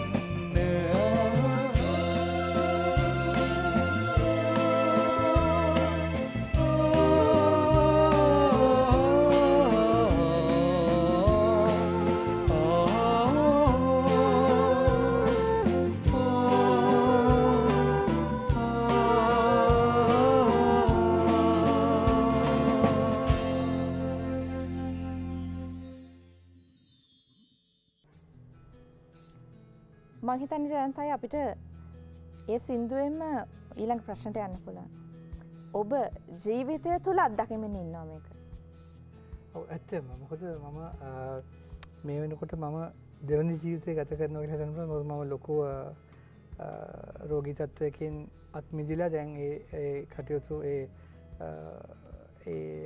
සෞඛ්‍යමය කටයුතු සෑහෙන දුරට ඉවර කරලා නැවතත් මම ශේෂ්ත්‍රයේ දැන් මම වැඩ කරන්න පටන් අරන් ඉන්නවා. ඒ ශේෂ්ත්‍රයේ වැඩ කරා මම ඇත්තම රෝගී තත්ත්වයේ තිබෙද්දිත් මම වැඩ කරා. නමුත් මගේ දෙවනි ආගමනය කියලා මට හිතෙනවා ඇත්තෙන්ම කිව්වොත් අර ඔබ එකපාරක් ඇහුවා මල්ලිගෙන් ඔබ ස්වාධීන වුණේ කොහොමද කියලා. කොතනින්ද කියලා. ඒ ප්‍රශ්නේ මම බලෙන් ගන්නවා. මම ස්වාධීන වුණේ මගේ තාත්තා මගෙන් වෙන් වුණාට පස්සේ. මොකද මම එතකම් මම ඔහුගේ දේවල් තමයි කරගෙන හිටියේ. මම මගේ ගැන හිතුවේ නෑ. මම ඔහුගේ දරදී ආදිමින් ඔහුගේ වැඩවලට සහභාගී වෙමින් ඔහුගේ සංගීත දේවල් හැමදේම කරේ මම. දැන් අද මම ස්වාධීන කෙනෙක්. අද මට ඒ බැඳීම් නැහැ. ඒ තාත්තගේ ඒ බැඳීමක් නැහැ. ඔබ යම් කඩයිමකින් දෙවනි ජීවිතයක් ලබාගෙන තියෙනවා. අරගෙන දැන් මම මොකද්ද කරන්නේ? අලුත්ම කෙනෙක්. දැන් මම මොකද්ද කරන්න ඕන කියලා දැන් මගේ ගොඩාක් දේවල් තියෙනවා. ඒ අතර ඔබ නොසිතන අයුරු දේවල් ටිකකුත් මේ වසර අවසාන ලබන වසරේ මුල දිහාට වෙන්න පුළුවන්. අනිවාර්යයෙන්. ඒවට මම අලිසාරම දාලා තියෙන්නේ. ඉතින් අනිවාර්යෙන් මම අලුත් මිනිස්සෙක් වගේ දැන් මම හිතන්නේ. ජයන්තය මට හිතා ගන්න බෑ. මගේ ඊළඟ ප්‍රශ්නේ දැන් ඔබ පෙර සිටි ජයන්තද? කොහොමද ඔයා මගේ ප්‍රශ්න වලට කලින් උත්තර දෙන්නේ? නෑ ඇත්තෙම නෑ. මට මම මුලින් යම් කිසි තැනක හිටියනම් එතනින් මාව මුදවගෙන එතෙන් මගේ බිරිඳට මම ස්තුතිවන්ත වෙන්න ඕනේ. බිරිඳ ඇතුළු ඇගේ පවුලේ සමාජිකයින්ට. මොකද මට අලුත් ජීවිතයක් දුන්නේ ඒගොල්ලෝ. ඒගොල්ලෝ නොහිටින්න දැන් මම තාත්තගේ හවහරණ මට නැහැනේ. එහෙම වෙලාවක ඒ අය නොහිටින්න මම නෑ අද. ඉතින් මම ඒ පන්නරයත් ශක්තියත් ධෛර්යයත් මේ හැමදේම ලබන්නේ එතනින්. මට දැන් හොඳ ශක්තියක් තියෙනවා. මොකද මගේ පුතයි දුවයි හොඳින් ඉගෙන ගන්න දැන් දෙන්නෙක් දෙන්න විශ්වවිද්‍යාලය යනවා. ඉතින් ඒ වගේ සාර්ථක පියෙක් කියලා මං හිතනවා. මොකද සමහර පියවරු තමන්ගේ දරුවන් තමන්ට වඩා උඩ ඉන්නවට කැමති නෑ. සමහර ඉන්නවා. එහෙම අත්දැකීම් මට තියෙනවා. එහෙම එකේ මම අපි කවදාවත් සාමාන්‍යයෙන් නම් දරුවෙක් තමන්ට වඩා උඩින් ඉන්න ඕන කියන තැනනේ හිතන්නේ. අනිවාර්යයෙන්. ඉතින් මට ඒ සිතුවිල්ල දැන් මං මුදුන් පවුනවාගෙනත් ඉවරයි. මගේ පුතා මට වඩා ඒ කියන්නේ පරිධාරියෙක් දැන් හොඳින් ඉගෙන ගන්න කෙනෙක්. ඉතින් හැමදේම මගේ ජයග්‍රහණ. ඉතින් ඉස්සරහට මට හිතෙනවා මේ වගේ වැඩසටහන් වලට නෙවෙයි මීටත් වඩා දේවල් වලට මට කතා කරන්න අවස්ථාවක් ලැබෙයි. මට කතා කරන්න ඕගොල්ලන්ට සිද්ධ වෙයි. ඇත්තටම සතුටුයි. මොකද අවුරුදු 50ක් හෝ 49ක් පුද්ගලයෙක් කිසියම් බැම්මකින් බැඳලා ඉන්නවා කියන්නේ මං හිතන්නේ පුද්ගලයාගේ ජීවිතය ඒක ඇත්තම කනගාටුවට කරුණක්. සහ ඔබ කිව්වා ඉතාමත්ම වැදගත් කතාවක් මෙවෙලේ. සමහර තාත්තලා කැමති නෑ පුතාලා ඉහළට යනවට. ඒක මම අත්දැකීමෙන් හිටියා කියලා. ලිලු මේක එක ටිකක් ක්‍රිටිකල් කතාවක්. ඒ කියන්නේ දැන් අපි එළියේදී කතා නොකරන මේ කාරණය ජයන්ත අයියා එලිපිට කියනවා. මේ ප්‍රසිද්ධ මාධ්‍යයක කියනවා. මේක කොහොමද ඔබට දැනුනේ? ඒ කියන්නේ ඔබේ සහෝදරයා මේ මට තේරෙන ඔබ අයියා කියනකොට තියෙන ලෙන්ගතුකම. අයියා එහෙම තනක ඉන්නකොට ඔබට දැනෙච්ච දේ මොකක්ද? මට දැනුන්නේ නැහැ ඉතින් යානේ හිටියේ. මම හිටියේ නැහනේ. ඔබ බලන් හිටියේ නැද්ද? දැනුනේ තේරුන්නේ නැද්ද? යාගේ දුක මම ගත්තේ නැහැ. මම ඔහම කියනවා. ඉතින් මම දැන් ආදරේම කෙනා පවුලේ ඇවිල්ලා කවුද කියලා හොත් අම්මනේ. දැන් අම්මගේ දුක මම ගත්තෙත් නැහැ. මට වැඩක් නැහැ.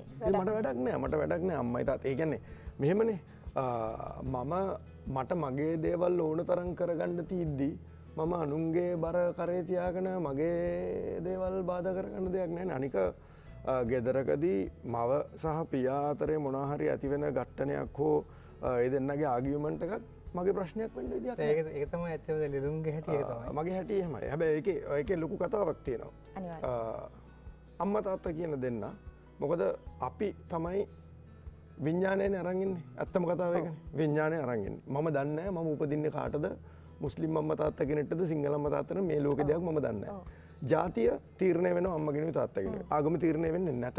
ආගම තමන්ට කැමති ආගමක් වැළඳගත හැක හරිද ඒක කියවල බල්ලා දැනුම තම තම නැ හරි එතොට මම කියන්නේ විඤ්ඥානය නම් රැගෙනෙන්නේ මේ සියලු දේ මම තමයි මාව ගොඩනගන්න. එතකොට තාත්තයි අම්මයි කියන දෙන්න අපිට දසමාසයක් අම්මා තියාගෙනින්දලා අපි විඳලා විඳවලා තාත්තා ජානමය වශයෙන් ඒ සියලු දේවල් එක්කලා ඒ දෙන්න අපිව හදලල් මේ ලෝකෙට ආවට පස්සේ අපිට තියෙන අනිත් පින තමයි අතපය හොඳට තියෙන මොලේ හොඳට කල්පනා කරන්න පුළුවන් සියලු වැඩ කරන්න පුළුවන් ශරීරයක් එක්ක මනුස්සාත්මයක් ලැබිච්ච එක. හරි. ඒතර ඒ පිනම ඒ දෙන්නට ඇති. ඊට පස්සේ ඒ දෙන්න අපිව ඒගොල්ලන්ට වැඩිය ලොකු කරනවද ඒගොල්ලෝ අපිව ඒගොල්ලන්ට වැඩිය පහත් තත්ත්වයක තියන් ඉන්න හදනවද කියන ප්‍රශ්නේ මගේ ප්‍රශ්නයක් නෙමෙයි. මම තමයි යන්න ඕනේ. ඇත්තටම කියනවනම් මෙහෙමයි. අවුරුදු 18න් පස්සෙත් අපිව ගෙවල් වල තියන් ඉන්න එක තමයි අවුල තියෙන්නේ. ගෙවල් වල දාන්න ඕනේ. උඹලගේ වැඩේ කරගෙන ඉල්ල ගිහලා එළියට දාන්න ඕනේ. එතකොට තමයි ළමයි ඊට වැඩිය යට යන්නේ. නමුත් අපේ පරිසරයත් එක්ක වෙලා තියෙන්නේ හැම වෙලේම බොහෝ විට 90ක් පවුල් වල මම දැකලා තියෙන්නේ කොච්චර වුණත් තාත්තා කියන කෙනාගේ තියෙන ඒ රාජත්වය ඒ තියෙන ලීඩර්ෂිප් එක පවුලක් ඇතුලේ ඒක ඇත්තටම මං හිතනවා ශ්‍රී ලාංකීය සමාජ මේවයිකත් එක්කයි එන්නේ කියලා. ඒ කියන්නේ එහෙම වෙනවා කියලා. ඉතින් මම ඇත්තටම මම හිතනවා ජයන්ත අයියා ඔහොම කිව්වට ජයන්ත අයියත් තාත්තට වැඩිය සෑහෙන එහාට ගිහිල්ලා තිනවා මමත් තාත්තට වැඩිය සෑහෙන එහාට ගිහිල්ලා තිනවා කියලා. මොකද හේතුව මම මිනිහෙක්ගේ ස්ථාවරය කියන එක මනින්නේ ගෙවල් වලින්වත් ඉඩකඩම් වලින්වත් යාන වාහන වලින්වත් නෙවෙයි. එයා මානසිකව සමාජයේ කොතනද ඉන්නේ?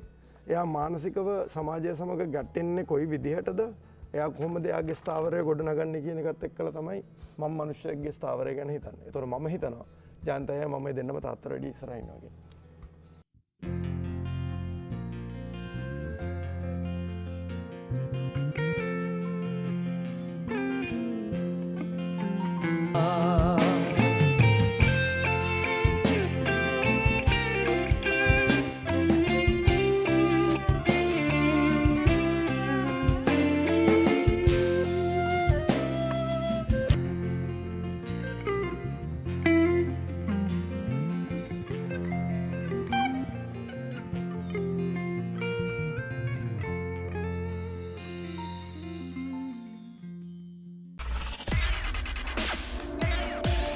Untitled ඉමක් නැති අවකාශය. හොඳයි ඔබ නැවතත් අන්ටයිටල් සමගින්. ලෙලුම් රත්නායක සහ ජයන්ත රත්නායක ඔබ හඳුනාගන්නේ වාදකින් හැටියට කියලා මම විශ්වාස කරනවා. ඇත්තටම ඔවුන් මම හිතන්නේ ඔවුන්ගේ වෘත්තීය මට්ටමින්නුත් ඔවුන්ගේ වෘත්තීය ජීවිතයත් හඳුන්වා දෙන්න කැමති වෙන්නේ එහෙමයි. එහෙම නේද? ඇත්තම අපි අපේ ආරම්භය එතන තමයි. ළමා කාලේ දැන් ඔබ දැනුවත් නැත්නම් ඉස්සර කාලේ හඳමාමා අපට ගෙනා කිරි පැණිසේමා ගීතේ මම කිව්වේ. අම්මා ගෙදර නැහැ පොඩි නංගි අනනවා අතට මලක් කඩා දීලා නලව ගන්නවා මම කිව්වේ. පානතිය බුදුසාදුට මිදිරිය කිව්වේ ලෙලුම්. ඒ වැනි ළමා ගීත අපි පොඩි කාලේ ඒ ගීත වලින් මිනිස්සු අතට ගිහින් තියෙන ඕන්තර. මොකද පසු කාලිනව අපි වාදන ශාස්ත්‍රයට සම්බන්ධ වුණා. ඇත්තම වාදන ශාස්ත්‍රයට සම්බන්ධ වීමෙන් අපේ ගොඩාක් දැනුම වැඩි වුණා. මොකද ලංකාවේ ප්‍රවීණ වාදකින් සමග එකට වැඩ කිරීමෙන් අපේ තියෙන හැකියාවල් දැනුම හැමදේම වැඩි වුණා කියලා මම හිතනවා. ඉතින් උන්ට අපි ස්තුතිවන්ත වෙනවා අපිත් එක්ක උන් වැඩ කිරීම ගැන. ඒ වගේම වැඩ කරන්න අවස්ථාව ලබා දීපු මගේ පියා සෝමපාල රත්නායක මගේ වාප්පා රෝහණ විජේසිංහ වැනි සංගීතඥයින් ස්තුතිවන්ත වෙනවා ඔවුන් සමග අපිට කටයුතු කරන්න අවස්ථාව ලබා දීම ගැන. ඇත්තම වාදක තමයි අපි මුලින්. ඇත්තටම ලෙලුම් මම විශ්වාස කරනවා ගායකෙක් වෙනවට වඩා වාදකෙක් වෙන එක අමාරුයි කියලා. මම ඒකට දැන් මේ අයියා කියාගෙන එනකොට මට ආව කියන්න හොඳ වෙලාවට අපි ගායකයෝ හැටියට මේ රටේ අයිඩෙන්ටිෆයි වුණේ නැත්තේ මොකද 80%ක් ඕගොල්ලන්ට සින්දු කියන ගායකයෝ ගායිකාවෝ අපි තරම් මියුසික් දන්නේ නැහැ. මම බය නැතුව කියනවා. අපි වාදකයෝ වෙච්ච නිසා තමයි මේ අයියා කියපු ඒ නන් සෙට් එකත් එක්ක අපිට වැඩ කරන්න පුළුවන් වෙලා තින්නේ. ඒගොල්ලන්ගෙන් අපි ලබාගත්තු දැනුම ඒ මියුසිකල් දැනුම 80%ක් ගායකින්ට ලංකාවේ නැහැ. ඒක මම බය නැතුව කියනවා. ඇත්තටම ඔබ දෙපළ මෙතනට කැඳන්නත් මේ කතා බහට එකතු කරගන්නත් ලොකුම හේතුව එක. මොකද තාත්තගේ කරිස්ම එක පාවිච්චි කරලා ගීත ගායනා කරලා ජනප්‍රිය වෙන්නේ නැතුව වාදකය විදියට අනන්‍යතාවක් හදාගන්නවා කියන්නේ ලේසි වැඩක් නෙමෙයි. සහ සංගීතය තුල හැසිරෙනවා කියන්නේ වාදකයෙක් විදියට ඒක වෙනම වැඩක්. අපිට ඇත්තටම මං හිතන්නේ අපිට දැනෙන්නේ එතන ලෙලු. හැබැයි මං කියනවා මම චෝදනාවක් විදියට කරනවා ලංකාවේ සංගීතය ඉදිරියට අරගෙන යන්න කරලා තියෙන වැඩ ප්‍රමාණය මදි කියලා. නෑ ප්‍රසිද්ධ වෙලා තියෙන වැඩ ප්‍රමාණය මදි කරලා තියෙන වැඩත් එක්ක ඒකයි ඇත්තම කතාව. මම ෆිල්ම් මියුසිකුත් කරලා තිනවා. කවුරුත් දන්නේ නැහැ මම ෆිල්ම් මියුසික් කරලා තිනවා කියලා. ලෙලු මම කියන්නේ දැනගත්තත් නැතත් ලෙජෙන්ඩරි වෙන එක මේ ඒක එහෙම නැත්නම් සංගීත සිතියමේ මාක් වෙන එක වෙන වැඩක් නේ. මිනිස්සු ඒක දන්නේම නැහැ. දැන් ඉලේරාජා ගත්තොත් ඉලේරාජා මෙහෙම ජනප්‍රියම චරිතයක් නෙමෙයි. හැබැයි ජනප්‍රිය වෙන්න ඕන තැන එයා ජනප්‍රියයි. දන්න ඕන තැන දන්නවා. සිතියමේ එයා ඉන්නවා. මම කියන්නේ අන්නේ වැඩ ටික. ඒ කියන්නේ ලෙජෙන්ඩරි වැඩ ටිකක් තියෙනවානේ සංගීතඥයෙකුට කරන්න ඕනේ වැඩ ටිකක්. ඒ ටික කරමින් ඉන්නවද? ඒක කොහොමද ඒකට මෙහෙමයි මං කිව්වේ ඉස්සෙල්ලා කියනවා වගේ වාදකයෙක් වීම හොඳයි කියන එක මම කිව්වේ එක්තරා කාරණාවක් නිසා. එතෙන්දි මම ඇත්තටම කියනවා නම් ගායකයෝ මේ ලංකාවේ ඉන්න ලංකාවේ ගායකයෝ මේ හොඳින් මතක තියාගන්න. ලංකාවේ ගායක ගායිකාවෝ කියන්නේ 180ක් විතර එක්ක පොඩි කම්පැරිසන් එකක් විතරයි එහෙම කරේ මම. හැබැයි වාදකයෙක් හැටියට මම ඇත්තටම කියනවා නම් මට දැන් අවුරුදු 48ක්. මට අවුරුදු 48ක් වෙද්දී මම ඇත්තටම කියනවා නම් ඒ කියන්නේ මම අර ඉස්සෙල්ලා කියපු ශ්‍රී ලංකාවේ සිංහල සංගීතයේ මුදුන් මල් කඩ අපි දැක්ක අමරදේවයන්ගේ ඉඳලා අද වෙනකොට තරුණ පරපුරේ ඉන්න අලුත්ම ප්‍රසිද්ධම කෙනා සනුක පුතානේ. එතනින් එහාට අය බොරුවක් නෙමෙයි නේද? සනුක දක්වාම ගායක ගායිකාවන් ගත්තොත් මම 90%කට වැඩිය මම ප්ලේ කරලා තිනවා ඒගොල්ලන්ට. එක එක සංගීත අධ්‍යක්ෂකවරු යටතේ. සුරේෂ් වෙන්න පුළුවන්, මහේෂය වෙන්න පුළුවන්, රෝහණ අංකල් වෙන්න පුළුවන්, ඒ ඕන කෙනෙක්. නාලක මල්ලි, සුගත් මල්ලි ඔය සංගීත අයලා ඔය හැමෝම එක්ක. එහෙම කරනකොට ඒකයි මම වෙස්ටර්න් බෑන්ඩ්ස් ගත්තාම වෙස්ටර්න් ෆීල්ඩ් එකේ ඉන්න ලංකාවේ මියුසිෂියන්ස්ලා ගත්තාම 180කට වැඩි මියුසිෂියන්ස්ලාත් එක්ක මම වැඩ කරලා තිනවා. අද වෙස්ටර්න් ෆීල්ඩ් එකේ එන බෑන්ඩ්ස්ුත් මට කතා කරලා තිනවා ලැලුම් අයියේ අපේ මෙහෙම වැඩක් තියෙනවා මට අපේ බෑන්ඩ් එකත් එක්ක ඇවිල්ලා ඩ්‍රම්ස් ගහන්න පුළුවන්ද කියලා. එතනත් මට ඒකත් හම්බ වෙනවා. ඒ කියන්නේ මට මගේ පුතාලගේ වයස කට්ටිය. අද වෙනකොට මම මගේ පුතාලගේ වයස කට්ටියත් එක්ක බෑන්ඩ් එකක් ගහනවා. එතකොට මට ලැබිච්ච වරප්‍රසාදයක් මගේ ජීවිතේ ශ්‍රී ලංකන් සිම්ෆනි ඔකෙස්ට්‍රා එකත් එක්ක ප්ලේ කරන්න. මම ඒකත් එක්කත් ප්ලේ කරලා තිනවා. ඉතින් මම ඇත්තටම වාදකයෙක් හැටියට මගේ ඇචීව්මන්ට්ස් ගැන මම බොහොම ආඩම්බරයටපත් වෙනවා. මම තන තන කියන්න යන්නේ නැහැ. මොකද ගොඩක් වෙලාවට අපේ රටේ වෙලා තියෙන්නේ චූටි දෙයක් කරලා පත්තරවල ලොකුවට දාන කට්ටිය තමයි ගොඩක් මිනිස්සු අඳුරන්නේ. ගොඩාක් දේවල් කළා ගෙවල් අතුලට වෙලා තමන්ගේ පාඩුවේ ඉන්න මිනිස්සු ගැන ගොඩක් මිනිස්සු දන්නේ නැහැ. ඉතින් ඒක දුක්ඛදායක කාරණාවක් මේ රට ඇතුලේ. මොකද හේතුව මේ මාධ්‍ය වේදිකෝ අඩුයිනේ අද. මාධ්‍යකාරයෝ ඉන්න ඕන තරම්. පොලිස් කාරයෝ වගේ හරි. එහෙම තමයි වෙන්නේ. තාත්තකාරයෝ ඉන්නේ. අර ඒ වගේ එහෙම නෑ. අපි කියන්නේ කතාවට බෝතල් පත්‍රකාරයෝ ඉන්නේ නම් පත්‍රකාරයෝට වඩා කියලා.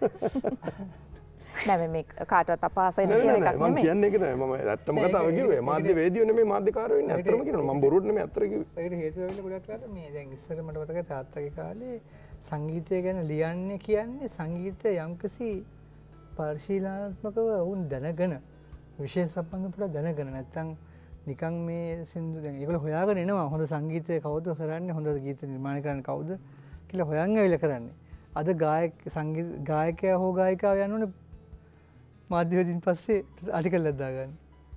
ඉතින් මෙහෙමන ජයන්ත අයියා ලෙලුම් දැන් අද ඉන්න කට්ටිය ගත්තොත් මට උදාහරණ විදිහට නම් ගන්න බෑ.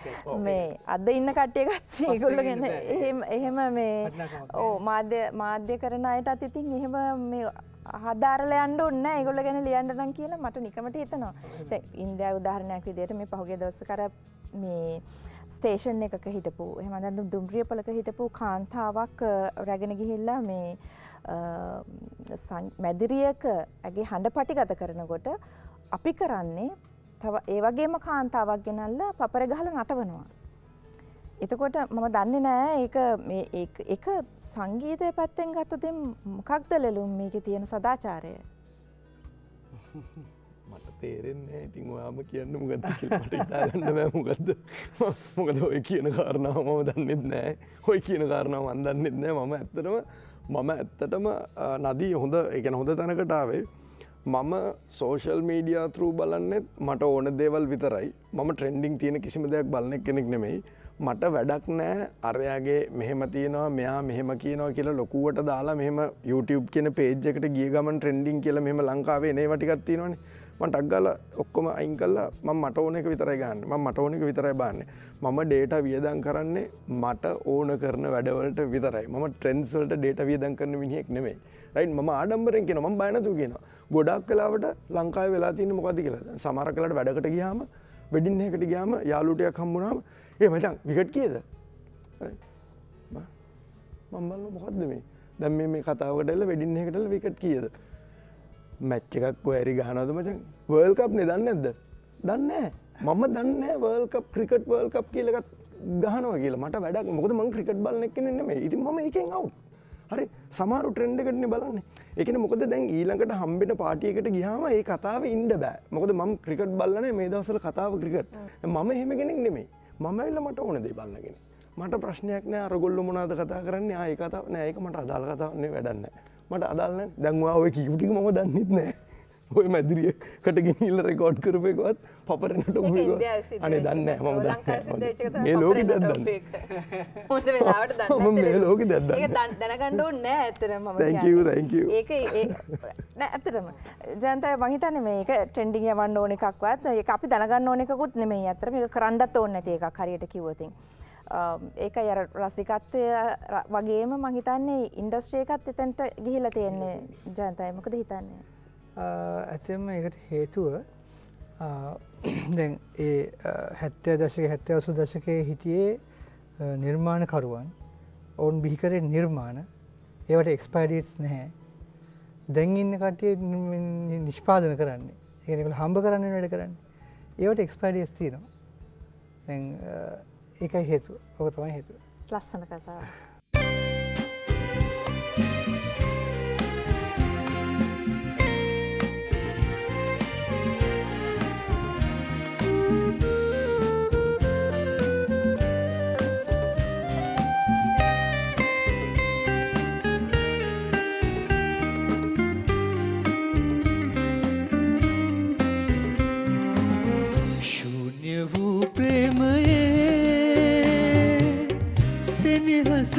තතු සොයා තවම මං සැලෙනවා කොම්මනේ තනි වෙලා ශූන්‍ය වූ ප්‍රේමයේ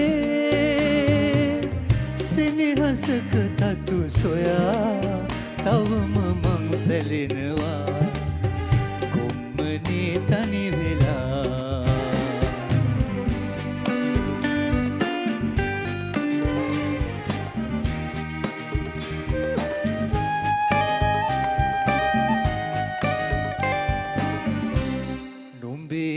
තුදෙල් වෙලා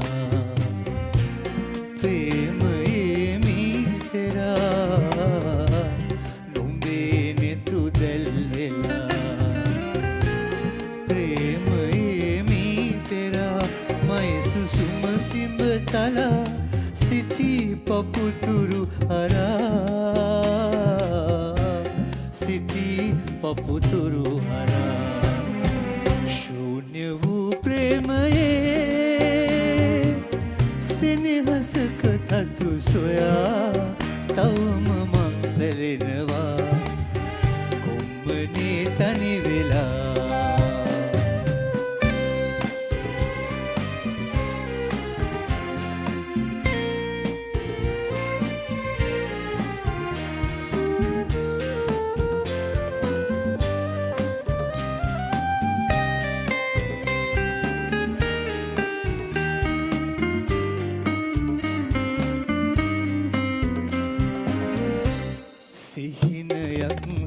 දරා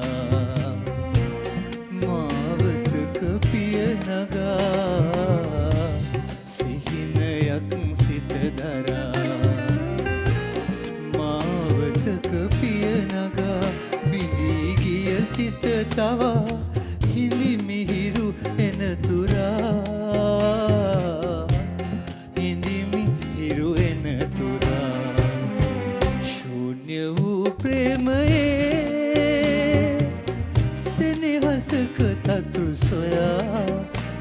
මං සැලෙනවා කොම්මනේ තනි වෙලා. හොඳයි නැවතත් අන්ටයිටල් ඉමක් නැති අවකාශයේදී අපි කතා බහේ අවසාන අදිරට ඇවිල්ලා තියෙන්නේ. ඒ නිසා මේ කතාව අහන්න නැතුව බෑ ජයන්තය. එක්තරා කාලයක සිහශක්ති කියන්නේ පිස්සුවක්. හරි කතා කරන භාෂාවෙන් කිව්වොත්. ඊට පස්සේ අපිට ආරංචි වෙන සිහශක්ති කැඩෙනවා කියලා. හැබැයි නැවත අපිට කාලයකට පස්සේ අහන්න ලැබෙනවා මෙන්න සිහශක්තිය ආපහු ඇවිල්ලා. ආයෙ වැඩ කරනවා. මේ චුට්ටක් ඒ සිහශක්ති කතාව කිව්වොත් ඇත්තම මේ ඊට කලින් ශක්ති ගැන කියන්න ඕනේ. මොකද ශක්තියකින් තමයි සිහශක්තිය හැදෙන්නේ නේද? ඉතින් ඇන්තනි සුරේන්ද්‍ර, හේම්පාල ගාල්ලගේ, ආනන්ද පෙරේරා, අශෝක පෙරේරා මේ කට්ටිය තමයි මේ ශක්තියකේ මූලිකව අපිත් එක්ක මුලින්ම හිටියේ. ඊට පස්සේ ජගත් වික්‍රමසිංහ අයියා ඉඳද්දී මටත් එකට සම්බන්ධ වෙන්න හම්බුණා. සංගීතයත් පසු කාලිනව සම්බන්ධ වුණා. ඊට පස්සේ ඒකේ පොඩි මතගට්ටනයක් පිට අපි සිහශක්ති කියලා වෙන් වුණා. සිහශක්ති කණ්ඩායම සෑහෙන කාලයක් කරගෙන යද්දී ඉතින් අතේ ඇඟිලි 10 කොමත් එක වගේ නැහැනේ. ඉතින් පොඩි පොඩි දේවල් හින්දා ඒකත් අපිට නවත්තන්න උනේ. බොහෝ විට ඒක නම් සිද්ධ වුණේ අපේ ආනන්ද අයියාගේ පුතාගේ එයාගේ පුතෙක් නැති වුණා. සහ ආනන්ද අයියත් අසනීප වුණා. එයාගේ වකුගඩු දෙකම අයින් කරලා දැන් එකකින් එතුමා ඉන්නේ. එවැනි දේවලුත් සමග කණ්ඩායම පොඩ්ඩක් අපිට තාවකාලිකව නවත්තන්න සිද්ධ වුණා. ඊට පස්සේ අපි අවුරුදු 15කට පස්සේ ඇත්තම රූපවාහිනී නාලිකාවෙන් තමයි මුලින්ම චින්තක අපිට ආරාධනා කරාට ඒක කරන්න බැරි වුණා. නමුත් අපි වෙනත් නාලිකාවක් සමග සම්බන්ධ වෙලා වැඩසටහනක් කරා. ඒක තුලින් තමයි අපි ආයමත් එකතු වුණේ. දැන් අපි බොහොම ප්‍රවේශම් වෙලා තියෙනවා. දැන් අපිට පිටරට සවාරි අහනවා, මංගල සාද අහනවා, ප්‍රසංග අහනවා. හැබැයි අහන හැම එකටම අපි එකපාරට හා කියලා ගන්නෙ නැහැ. අපිට යන යම්කිසි බරපණක් තියෙනවා නම් අපි ඊට සූදානම් විය යුතුයි. මොකද දැන් ටීවී ප්‍රෝග්‍රෑම් එකක් අපි ප්‍රැක්ටිස් කරලා කට් කරලා ආයෙමත් ගන්න පුළුවන්. මේ ලයිව් නෙවෙයි නිසා. නමුත් අර වගේ දෙයක් අපිට එහෙම කරන්න බෑ. අපේ හදාගත්ත නම රැකගෙන විදිහට කරන්න ඕනේ. එහෙනම් අපි මුදල ඉස්සරහට දාලා වැඩ ටිකක් අරගෙන සල්ලි හම්බ කරන්න එතන නැහැ අපි. බොහොම ප්‍රවේශමෙන් අපේ නම තියාගෙන කරන්න පුළුවන් වැඩ ටික තමයි අපි කරන්න අදහස් කරන්නේ. ජයන්තය ඒක මොකක්ද වෙන්නේ? කියන්නේ මේ සංගීත කණ්ඩායමක් විදිහට ගීත රාශියකුත් ඔබ නිකුත් කළා ඒ කාලේ. හරිම ජනප්‍රියයි. සිහශක්ති කිව්වහම මේ ඒ වගේම ශක්තිත් ජනප්‍රියයි. සෙල්ලාම මුල්ම කාලේ. මේ වෙද්දී එතකොට සංගීතයද නැත්නම් ගීතද නිර්මාණය කරන්නේ ගායකයන්ට බැක් කරනවද මොකක්ද මේකේ? දැනට අපි අර රූපවාහිනී වැඩසටහනේ නම් කරේ ඔවුන්ට සංගීත සපයන එක බොහෝ විට. නමුත් අපේ ගීත රාශියක් තියෙනවා. අපේ ගීත එක 25ක් 30ක් විතර අපේ ගීත ප්‍රසංගයක් කරන්න තරම් ගීත තියෙනවා. ඉතින් අපි හිතන් ඉන්නවා අපේ මල්ලි කිව්වා වගේ සනුක කියන්නේ අපේම පුතෙක් සංගීත වික්‍රමසිංහගේ පුතා. ඉතින් සනුක සමග සිහශක්ති කිව්වහම පොඩි ඒකේ තියෙනවා පොඩි බරක් සහ යෞවනයයි මේ යුග දෙකක් එකතු කරන ක්‍රමයක්. අපි බොහොම කැමැත්තෙන් ඉන්නවා එවැනි ප්‍රසංගයක් නිර්මාණය කරන්න. සහ එහෙම සනුක විතරක් නෙවෙයි.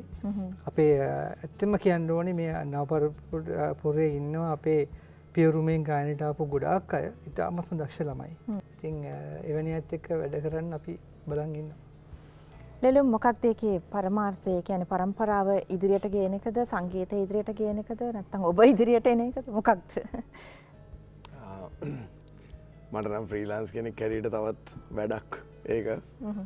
නමුත් ඇත්තරම සිහශක්ති වගේ වාදක සංගීත කණ්ඩායමක් එක්ක එකතු වෙන්න තියෙනවා කියන ඒක ඇත්තරම මගේ සංගීත දිවියේ වරප්‍රසාදයක්. සහ ඒක මට ඇත්තරම කියනවා නම් දෙවෙනි විශ්වවිද්‍යාලයක් කියලා මම බය නැතුව කියනවා. මොකද ඒ කියන්නේ දැන් අපි එකතු වෙන්න කලින් දැනට අවුරුදු 15කට ඉස්සෙල්ලා කතාව මම මේ කියන්නේ 15කට ඉස්සෙල්ලා අපි කැඩුනේ ඇත්තරම ඒ කියන්නේ ඒ කාලෙදි කතාව මම මේ කියන්නේ මම ඒ අයියලා ටිකකින් ඉගෙනගත්තු දේවල් මට ඒ කියන්නේ නිම කරන්න බෑ. ඒ කියන්නේ වචන නෑ. මට ලියන්න පොත් ලියන්න පුළුවන්. සංගීත අයියා, ආනන්ද අයියා, මහි, ජයන්ත අයියා, ධනංජය මේ හිටපු සෙට් එකම ගාල්ලගේ අයියා. ගාල්ලගේ අයියා විශේෂයෙන් මතක් කරනවා. ගාල්ලගේ අයියා මාව ඉන්ස්පයර් කරපු ඩ්‍රමර් කෙනෙක් මේ ලංකාවේ. අද වෙනකොට ගාල්ලගේ අයියාගේ පුතා හර්ෂාන් ලංකාවේ ඉතාම හොඳ ඩ්‍රමර් කෙනෙක්. මම ඒ කියන්නේ දැන් ඒගොල්ලන්ගෙන් මම ඉගෙනගත්තු දේවල් ගොඩයි. ඒ කියන්නේ මට මගේ සංගීත ජීවිතේ ලැබිච්ච අතරම ඒ කියන්නේ ඒක ප්‍රිවිලේජ් එකක් මට ප්‍රිවිලේජ් එකක් අතරම මේ ඔපචුනිටි එක මම ප්‍රිවිලේජ් එකක් හැටියටයි ගන්නෙ. ඇත්තටම කියනවා. ඉතින් දැනටත් එහෙමයි දැනටත් ඇත්තරම සියශක්තිත් එක්ක වැඩ කරනවා කියන එකේ ලොකු දෙයක් තියෙනවා සහ අපි ඇත්තටම කියනවා නම් දැන් මගෙත් තියෙන සංගීත ඥානයත් එක්ක අපි ගොඩක් දේවල් කරන ඇත්තරම කියන එක. කියන්නේ අපි සින්දුවල හැඩ වෙනස් කරන ඒවා නිකන් හරි ලේසි කියලා අපිට හිතෙනවා දැන්. අතන ඉස්සර කාලේ අපිට ඒ දැනුම තිබ්බනම් කියලා දැන් හිතෙනවා ඇත්තම කියනවා නම්. ඉතින් මොකද ඒ අපි අලුත් ක්‍රියේෂන්ස් කරපු කාලෙදී අපිට මේ එක්ස්පීරියන්ස් එක තිබ්බනම් තවත් හොඳට ඒ දේවල් කරන්න තිබ්බා කියලා තමයි දැන් හිතෙන්නේ. ඉතින් අපි හැමදාම ජීවිතේ ඉගෙන ගන්නවා කියන එක තමයි මට අන්තිමට එන්න තියෙන තැන. ඉතින් සියශක්තිත් එක්ක මම තාමත් පොඩි ළමෙක් වගේ ඉගෙන ගන්නවා. ඉතින් මම ඒකම වැඩ කරන හැමතැනදීම මම ඉගෙන ගන්නවා. ඉතින් මම ගොඩාක් දේවල් මේ සංගීත දිවියේ තාමත් ඉගෙන ගනිමින් යනවා ඉතින්.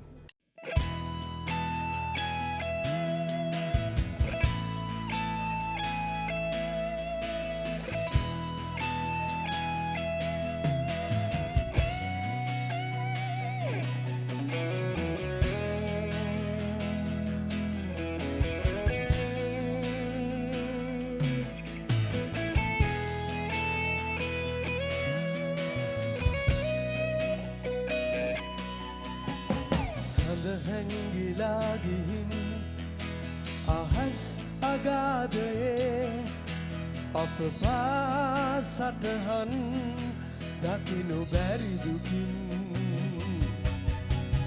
යුග අවසානයයි හිතෙනා තරම් දුක්ඛන්දරාවක් දරාගෙන මෙන් සයුරු රළ හැපෙයි වෙරළතේ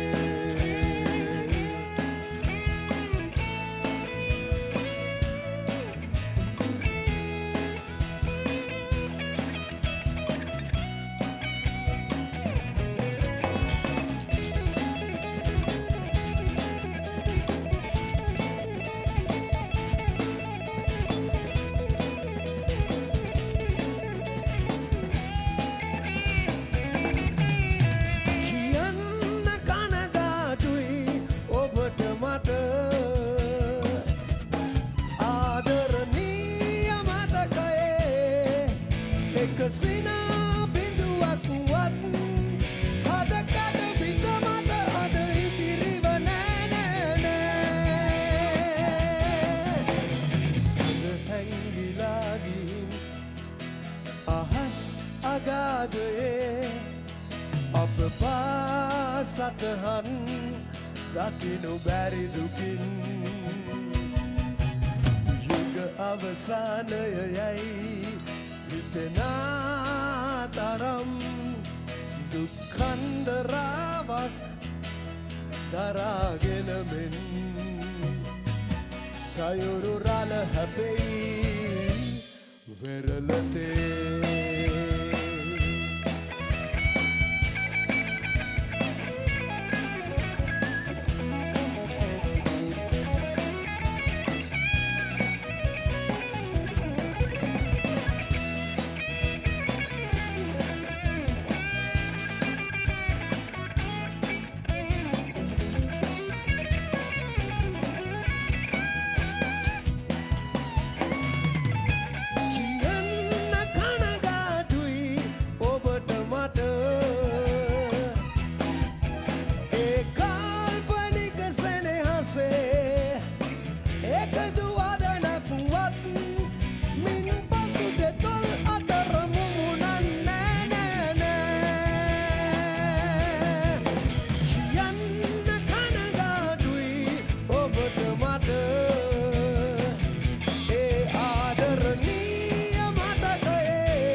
සිනා බිඳුවක් වත් හදකට පිට මත අද ඉතිරිව නෑ හදකට පිට මත අද ඉතිරිව නෑ හදකට පිට මත අද ඉතිරිව නෑ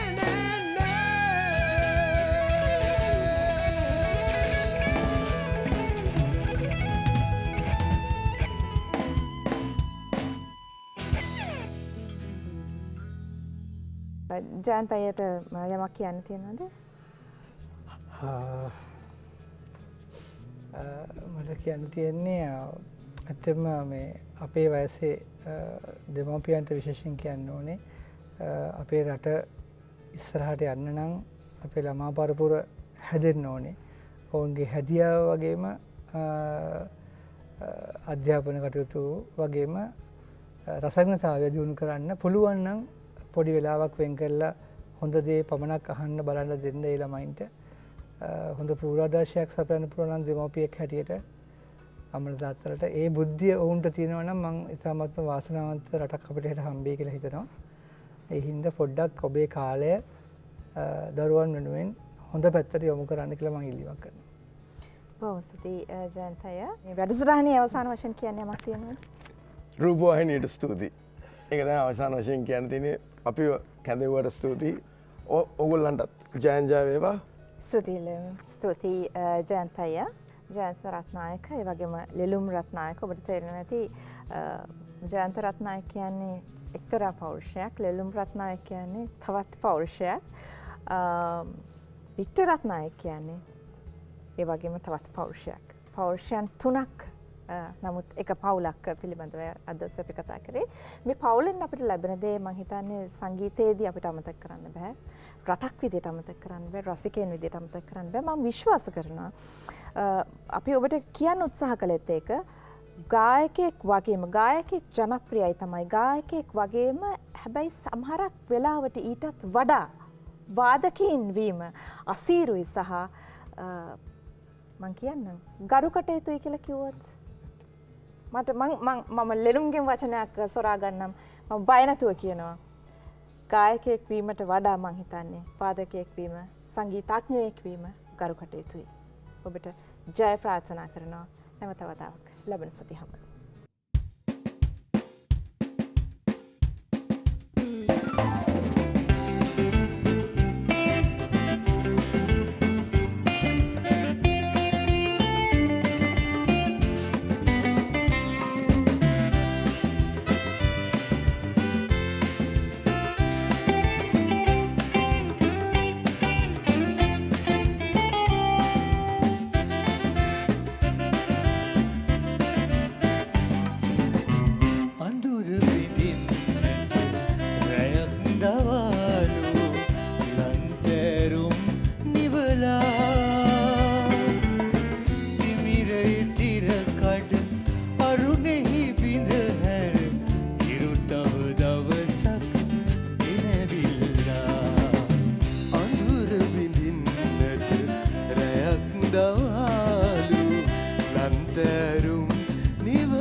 හිස්වන හදවිත සපුරා ගන්නට මියසි විරාමය යලි පැමිණී ඇත අරුමකි පැවසෙන්නේ එපමණයි පිළිසරණය වන්නේ